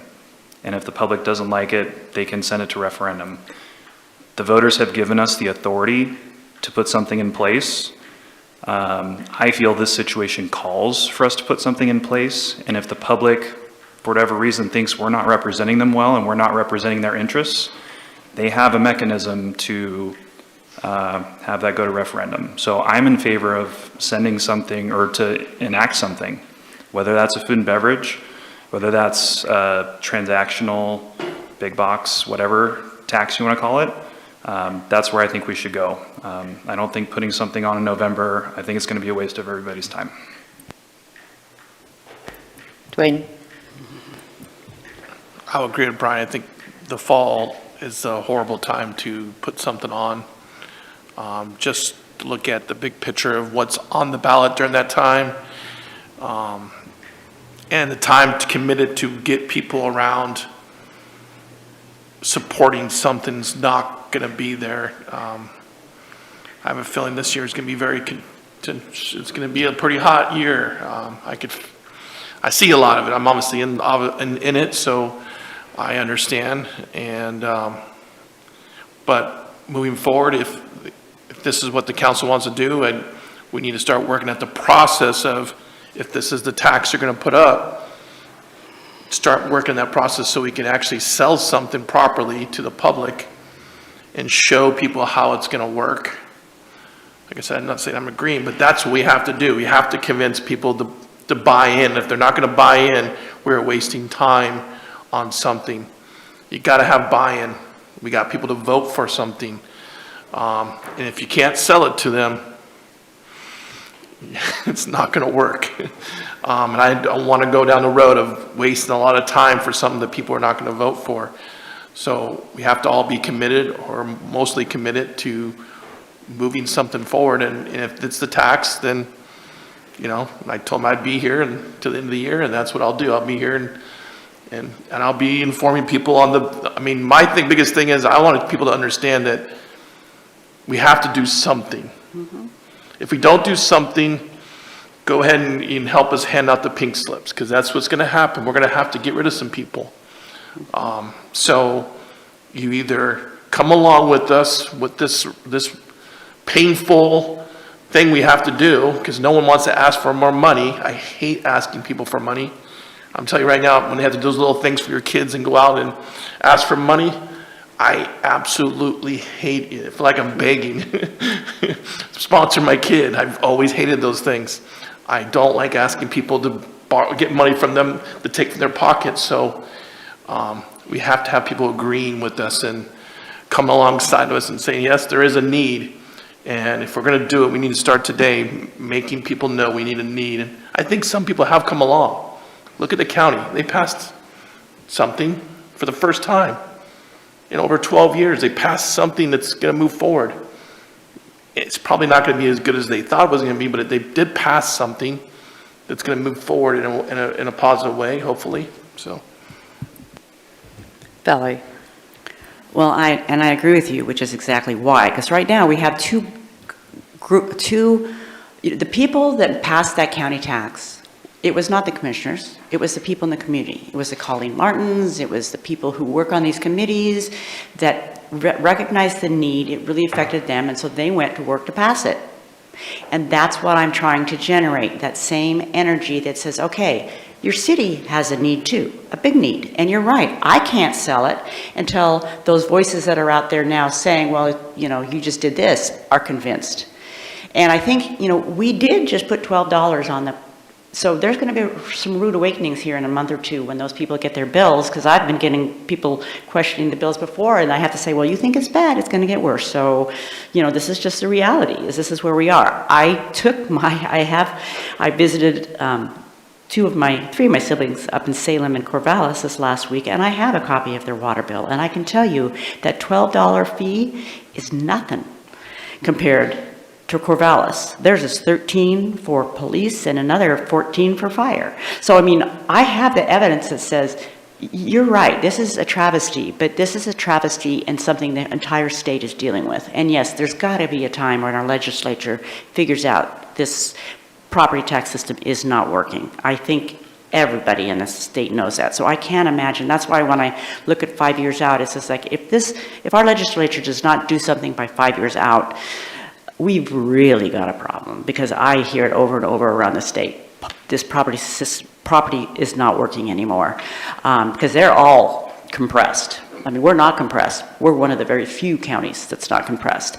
So that's my point. That's a point I'm trying to make, is let's put it out there on the table. Let's have the Tom Bradbeers. Let's have the Jay Meredith. Let's have those other people that are rollers and doers in our community, and have the conversation so that the conversation is out there. So then we show the need and we let them know this is real, and we factored in the $12. So we have that information and have an idea of how much that brings in, and yet the need that we still have. Then I think you can get those people to start moving forward and saying, okay, then I'll go out there and sell it. I have run many a pack in this community in the last 9 years, and I know the energy that's involved in getting out there and doing that. But I don't want to go up there, put myself in there if I know I don't have the support of our community members, because it's a lot of work. But I'll do it if I have backing. And that's what I want to build, is I want to build the backing. And if we can't do that, then maybe that says something's wrong, that maybe we don't need it. If we can't convince them from our city staff of being able to say, this is what is there, this is what we have, this is what these things bring in, maybe we don't need to put anything on the ballot. Maybe they'll convince us otherwise, but I need to have that conversation before I can stand behind something. Because I will stand behind something if I truly believe in it. But when I have other people that I have respect for and have worked with, and they have different ideas, I think we need to open it up to a conversation across the table. All right, I'm going to ask you all 2 questions, maybe just one, but we're going to start off with November food and beverage tax. If you are at this time wanting to move forward with putting the food and beverage tax on the November ballot, I have Dwayne you down as a no. Valerie? Not without a forum. Rob? Same answer as Valerie. Vanessa? No. Rick? I'm supportive of the form before that. Thank you. Forgot to tell you guys all what the second question is. Joel, go ahead. I've been real quiet listening to everybody, and it's been good. I'm not sure today is the day, and I know that everybody's pointed towards the November ballot. I'm not sure today is the day to make that decision. The reason I say that, we have made some progress. We put the $12 fee on. We have our budget meetings coming up in May. We're going to show what that looks like with those, with that water fee, what the impacts of that are on our city budget. And as we move forward, then we need to, I think, have a forum, and then we need to make this decision that we're making today. If I had to choose one and we needed to have additional revenue beyond what we already have, the food and beverage tax seems like a viable option, except that right now it's not socially acceptable. It probably wouldn't be voted on regardless of what we feel. And the other thing is, I don't know, maybe it's a pet peeve of mine. I don't feel the need to sell the public on anything. I just need to be open and honest and transparent with them because they're smart and they can make up their own minds. And they like public safety and they support public safety, and they don't need me to sell them that this is good for you if in fact that's a good way to go. And so I think that's kind of an arrogant, on my part, not anybody else's, but an arrogant viewpoint of my interaction with the people that vote. And Brian, I have you down as a no on putting it on the November ballot at this time.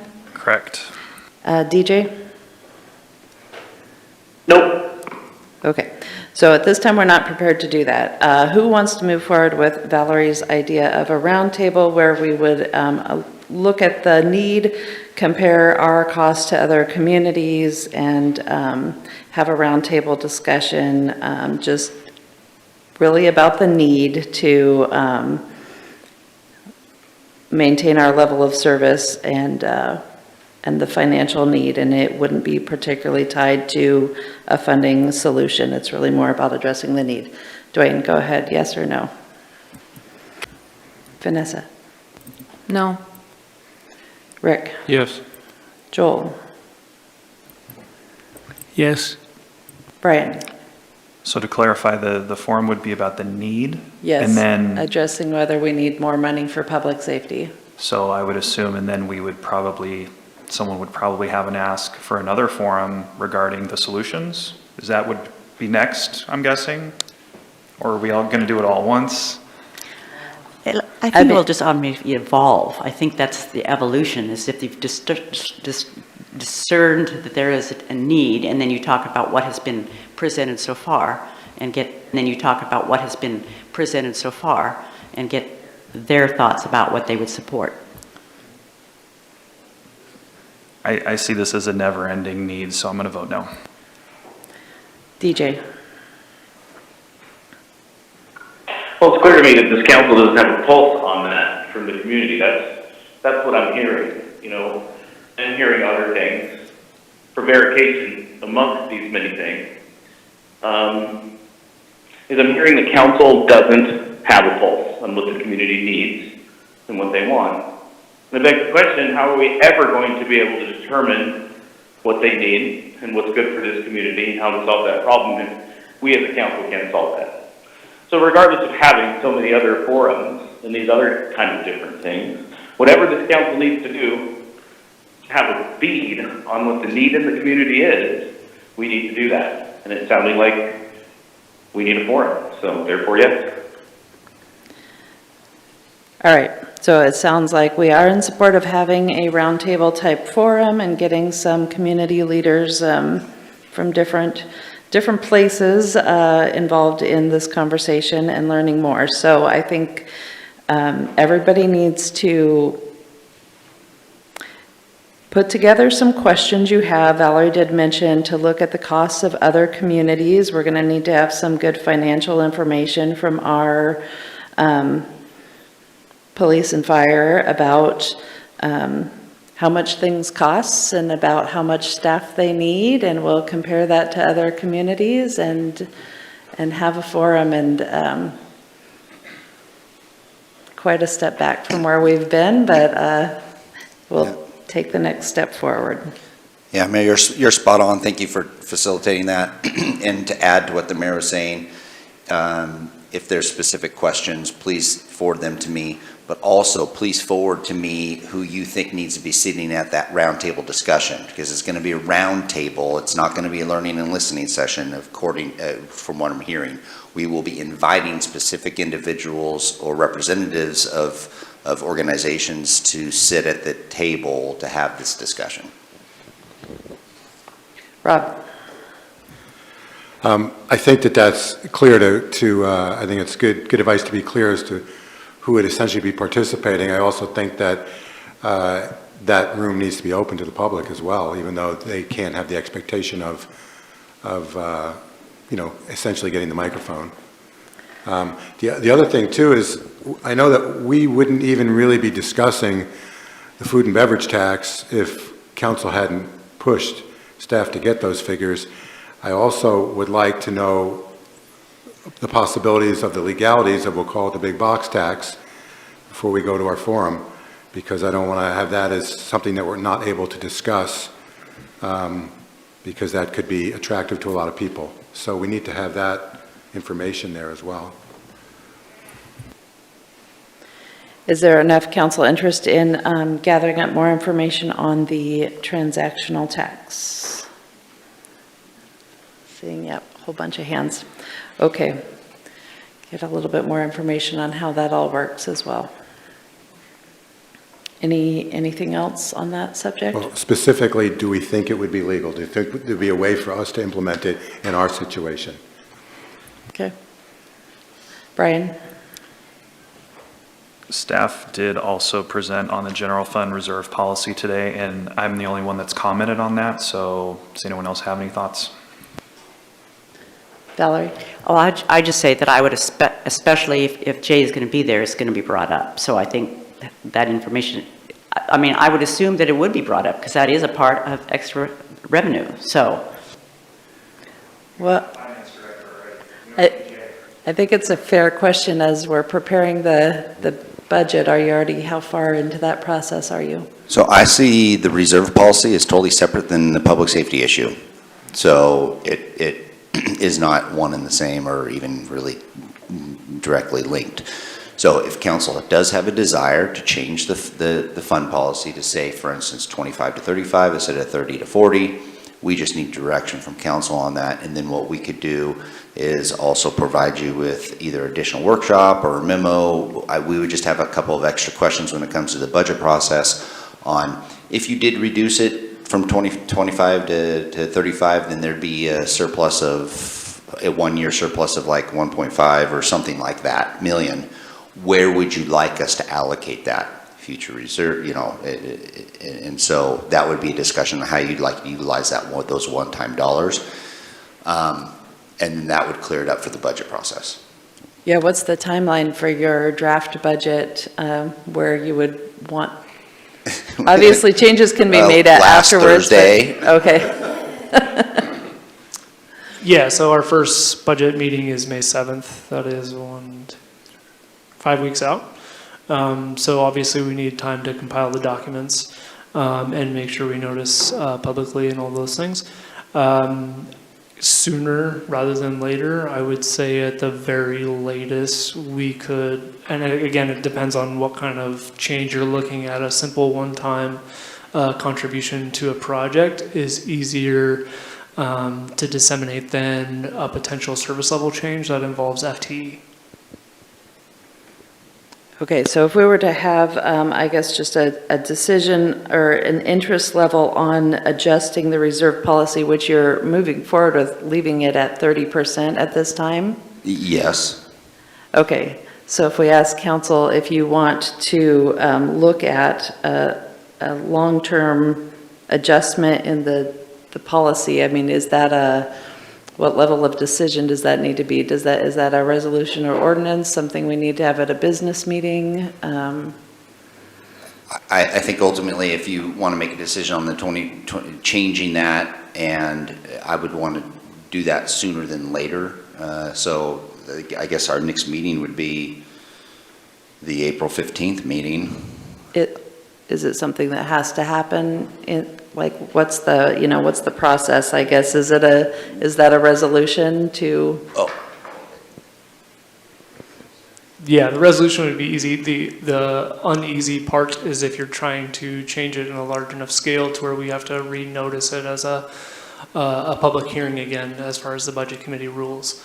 And so depending on the percentage of what that change would be, which will $1.5 million, I don't think it's going to hit the threshold, but again, I just want to make sure that we're not in violation of local budget law rules. Okay, so at this point, the reserve policy is 30% minimum. Council, do you want to consider reducing that? We don't have to say an exact number today, but we'll get it on the agenda ASAP to have a more permanent discussion if you are interested in entertaining that idea. And I'm just going to go through you all. Dwayne?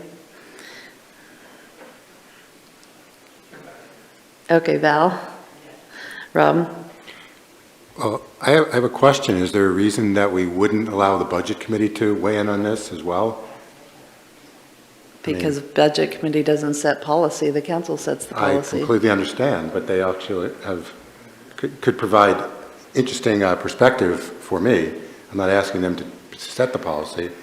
I'm just wondering if that would be a question for the Budget Committee and get their advice. At this point, are you interested in even entertaining the idea is really the question? I'm interested in entertaining the question, yes. Vanessa? Yes. Rick? I'm interested. I would entertain it. Brian? Yeah, I'd be in favor of going to 25%. I don't know what other information counselors need to make that decision, but it seems pretty straightforward based on the information we have, so I'm ready to do that right now. DJ? I am vehemently opposed to reducing our reserve for public safety operations. Dwayne?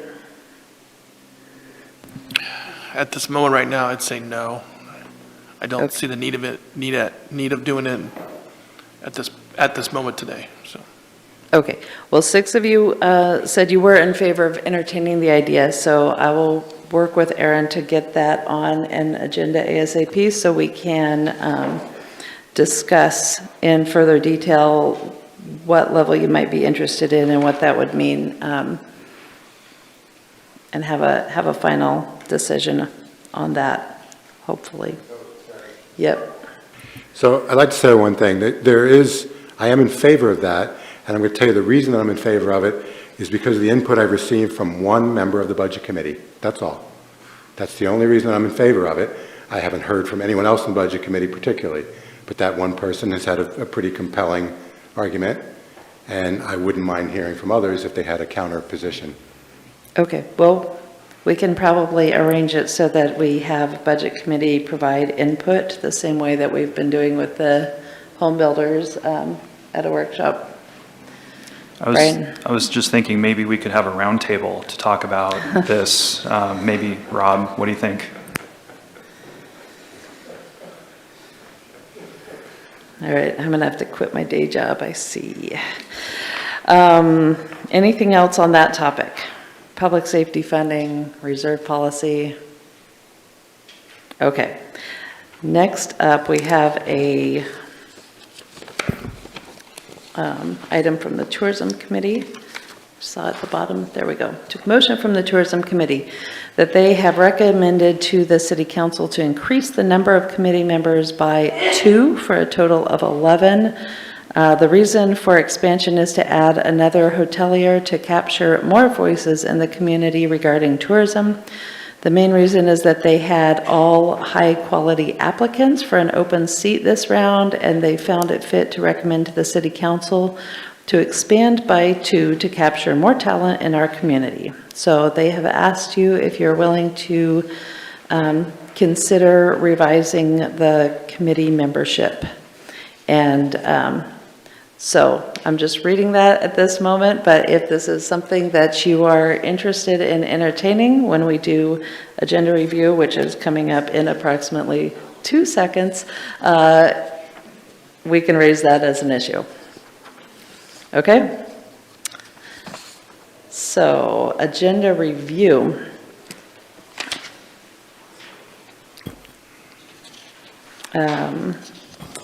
is, first of all, we canceled Wednesday's meeting, moved it to today, so we're going to be doing that next. Then our next workshop is scheduled at this time for April 15th, where we have an field trip to the Allen Creek Trail at 10 a.m., followed by the workshop at 11:45 with our presentations from So Ready, the SBDC, and the Chamber of Commerce. And we are also going to follow up on some of the private streets conversations that we've had with the Home Builders Association recently, as well as I believe we're asking them to provide a new topic. Was that, has that been addressed? Okay. We were asking them to look at their list of things they wanted us to talk about and to pick one to address first. And then April 17th, we have a meeting with a public hearing on the Community Development Block Grant Needs and Priorities for fiscal year 2024, year 5. Public hearing on a resolution to consider a special use permit for Parker's Place Resource Center, an ordinance that would annex the Buckmaster subdivision, a resolution that would designate some heritage trees, a resolution to rename the Agnew Lytle Field, a resolution awarding hydrogeologic master services agreement for the Merlin landfill, a resolution that would award the skate park refurbishment contract, a resolution regarding ODOT IGA number 6 and 7th Streets multimodal study, ODOT's IGA US Highway 199 Redwood Avenue Fourth Bridge traffic study, and a motion to review the porta potties in Riverside Park, and a motion that would approve findings of fact from that public hearing for Parker's Place. It sounds like we also will need to schedule a forum, so a roundtable discussion as soon as possible, hopefully this month. And I also wrote down now reserve policy, so we'll fit that on the agenda somewhere very soon, so that hopefully the budget would be as accurate as possible moving into the budget season. Yeah, Rob. So the last Wednesday meeting, council gave direction to staff to bring back the humanitarian services ordinance, basically as soon as possible. So I'm wondering when we're going to fit that in. I see that being able to be added to the April 17th meeting. Yeah, that seems reasonable. We've had, we need to have Mark look at that, and he was on vacation last week. Okay, anything else pressing for the agenda at this time? Brian? So regarding the motion from Tourism Advisory, I'm the liaison.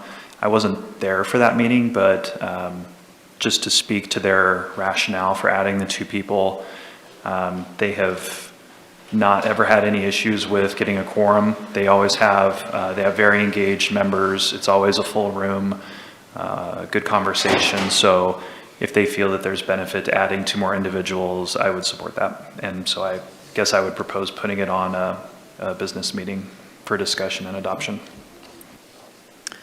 Rick? I want to reinforce what Brian said. He had me substitute at that meeting that time, and they were a very passionate group, and they had some very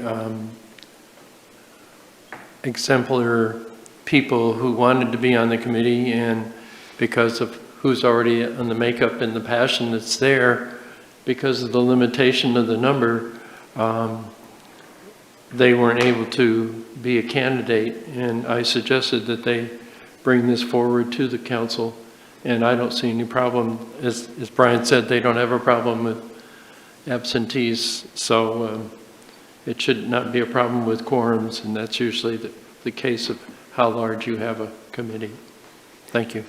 Okay, Are you, we can add that to the consent calendar for April 17th unless there's any objections or concerns? Okay, we'll do that. Anything else that we need to talk about for the agenda? Okay. In that case, how about a motion to move into the, adjourn the workshop, move into the special meeting? I'll make a motion to Okay. adjourn the workshop and convene the city council special meeting. Thank you. Seconded by Rick. Thank you. All in favor of adjourning the workshop and convening this special city council meeting, say aye. Aye. Aye. Any opposed? All right. We are going to start off with item number 3A here has a second reading of the ordinance that would annex the property located at 2000 Southwest Bridge Street, map number 3606, 13DD, tax lots 500 and 600 into the city limits. Is there a motion?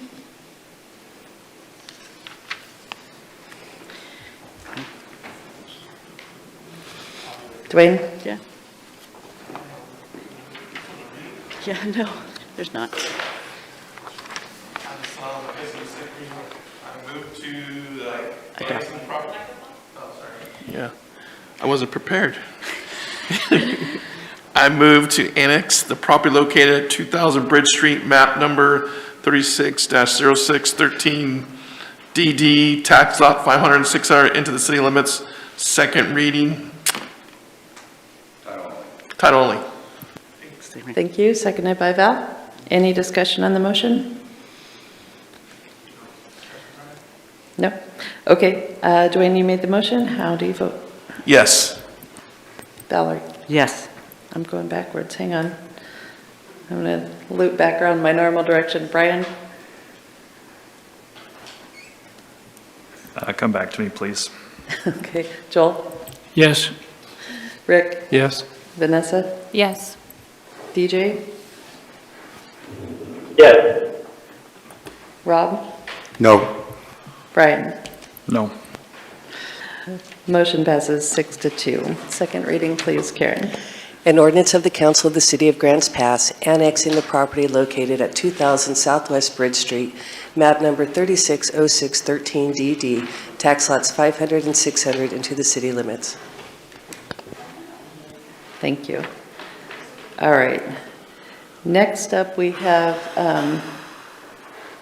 some committee appointments. So grab those sheets here. You should have a blue sheet and a green sheet.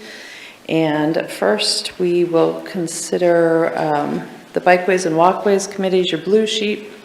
There's one opening on this committee and 3 candidates have applied. They are, in alphabetical order, Dustin Abbott, Rick McClintock, and Larry Sussman. The committee has recommended Larry Sussman. They reached this decision based on the amount of biking that Larry recreationally does as expressed in his application. Additionally, Larry came to the February meeting as a member of the public to see that what the committee was about and provided valuable insight to items on the agenda. So if you could all mark your preference and pass that down this way, I'll move forward with reading the Urban Tree Advisory Committee.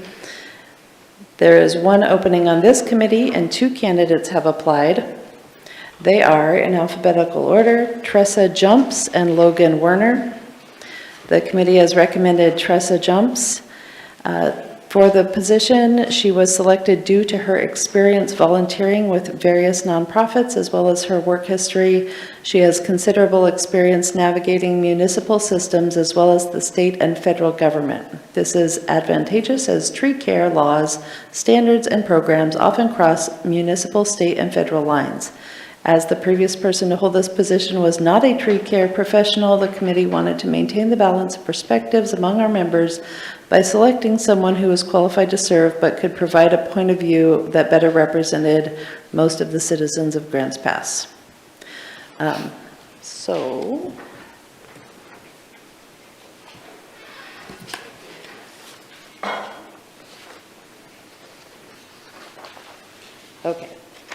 We have unanimous nods here in support for the Bikeways and Walkways Committee for Larry Sussman. I'd like to make a motion to accept Larry Sussman on a position on the Bikeways Walkways Committee. Thank you. Is there a second? Seconded by Brian. Any discussion on the motion? All right, the motion was to appoint Larry Sussman to the Bikeways and Walkways Committee. And Valerie, how do you vote? Yes. Rob? Yes. Vanessa? Yes. Rick? Yes. Joel? Yes. Brian? Yes. Dwayne? Yes. DJ? Yes. Motion passes 8-0. On the Urban Tree Advisory Committee, we have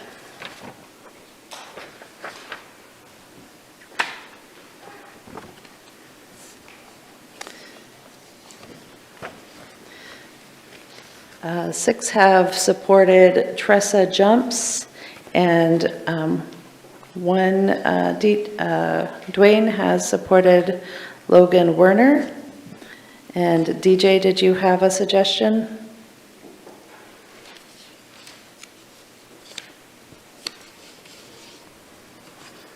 I don't think he did. He said he was going to go with what the committee... Yes, thank you. I support the recommendation. Okay. Supports the board recommendation, which was Tressa Jumps. So, is there a motion? Joel? So I move to appoint Tressa Jumps to the Urban Tree Advisory Committee. Okay, seconded by Rick. Any discussion on that motion? All right, Joel, you made the motion to appoint Tressa Jumps to the Urban Tree Advisory Committee. How do you vote? Yes. Brian? Yes. Dwayne? Yes. Valerie? Yes. Rob? Yes. Vanessa? Yes. Rick? Yes. DJ? Yes. Motion passes 8-0. Next up, we have the consent agenda, and these are items that are usually non-controversial and don't require discussion or presentation. And Council President, would you please read the consent agenda? Item A, resolution renaming the Josephine City County Solid Waste Agency to the Josephine County Solid Waste Agency. Item B, motion approving the comprehensive plan map and zone map amendment findings of fact. Item C, motion acknowledging the receipt of the monthly investment report for February 2024. Item D, motion approving the minutes of the City Council meeting of March 20th, 2024. Item E, motion acknowledging the minutes of the Housing Advisory Committee meeting of February 16th, 2024. Item F, motion acknowledging the minutes of the Parks Advisory Committee meeting of February 8th, 2024. Item G, motion acknowledging the minutes of the Urban Area Planning Commission meeting of February 28th, 2024. Item H, motion acknowledging the minutes of the Urban Tree Advisory Committee meeting of February 12th, 2024. And item I, motion acknowledging the minutes of the Committee on Public Art meeting of February 13th, 2024. And with that, I'll make a motion to approve. Seconded by Valerie. And without discussion, Vanessa, you made the motion on the consent agenda. How do you vote? Yes. Rick? Yes. Joel? Yes. Brian? Yes. Dwayne? Yes. Valerie? Yes. Rob? Yes. DJ? Yes. Thank you. Motion passes 8-0. Next up, we need a motion to adjourn our special council meeting and move into executive session. This would be for labor negotiations. I move to adjourn the special council meeting and convene the special council meeting in executive session. Thank you. Seconded by Rick. All in favor of adjourning the regular session, moving into executive session, say aye. Aye. Aye. Any opposed? All right. Thank you.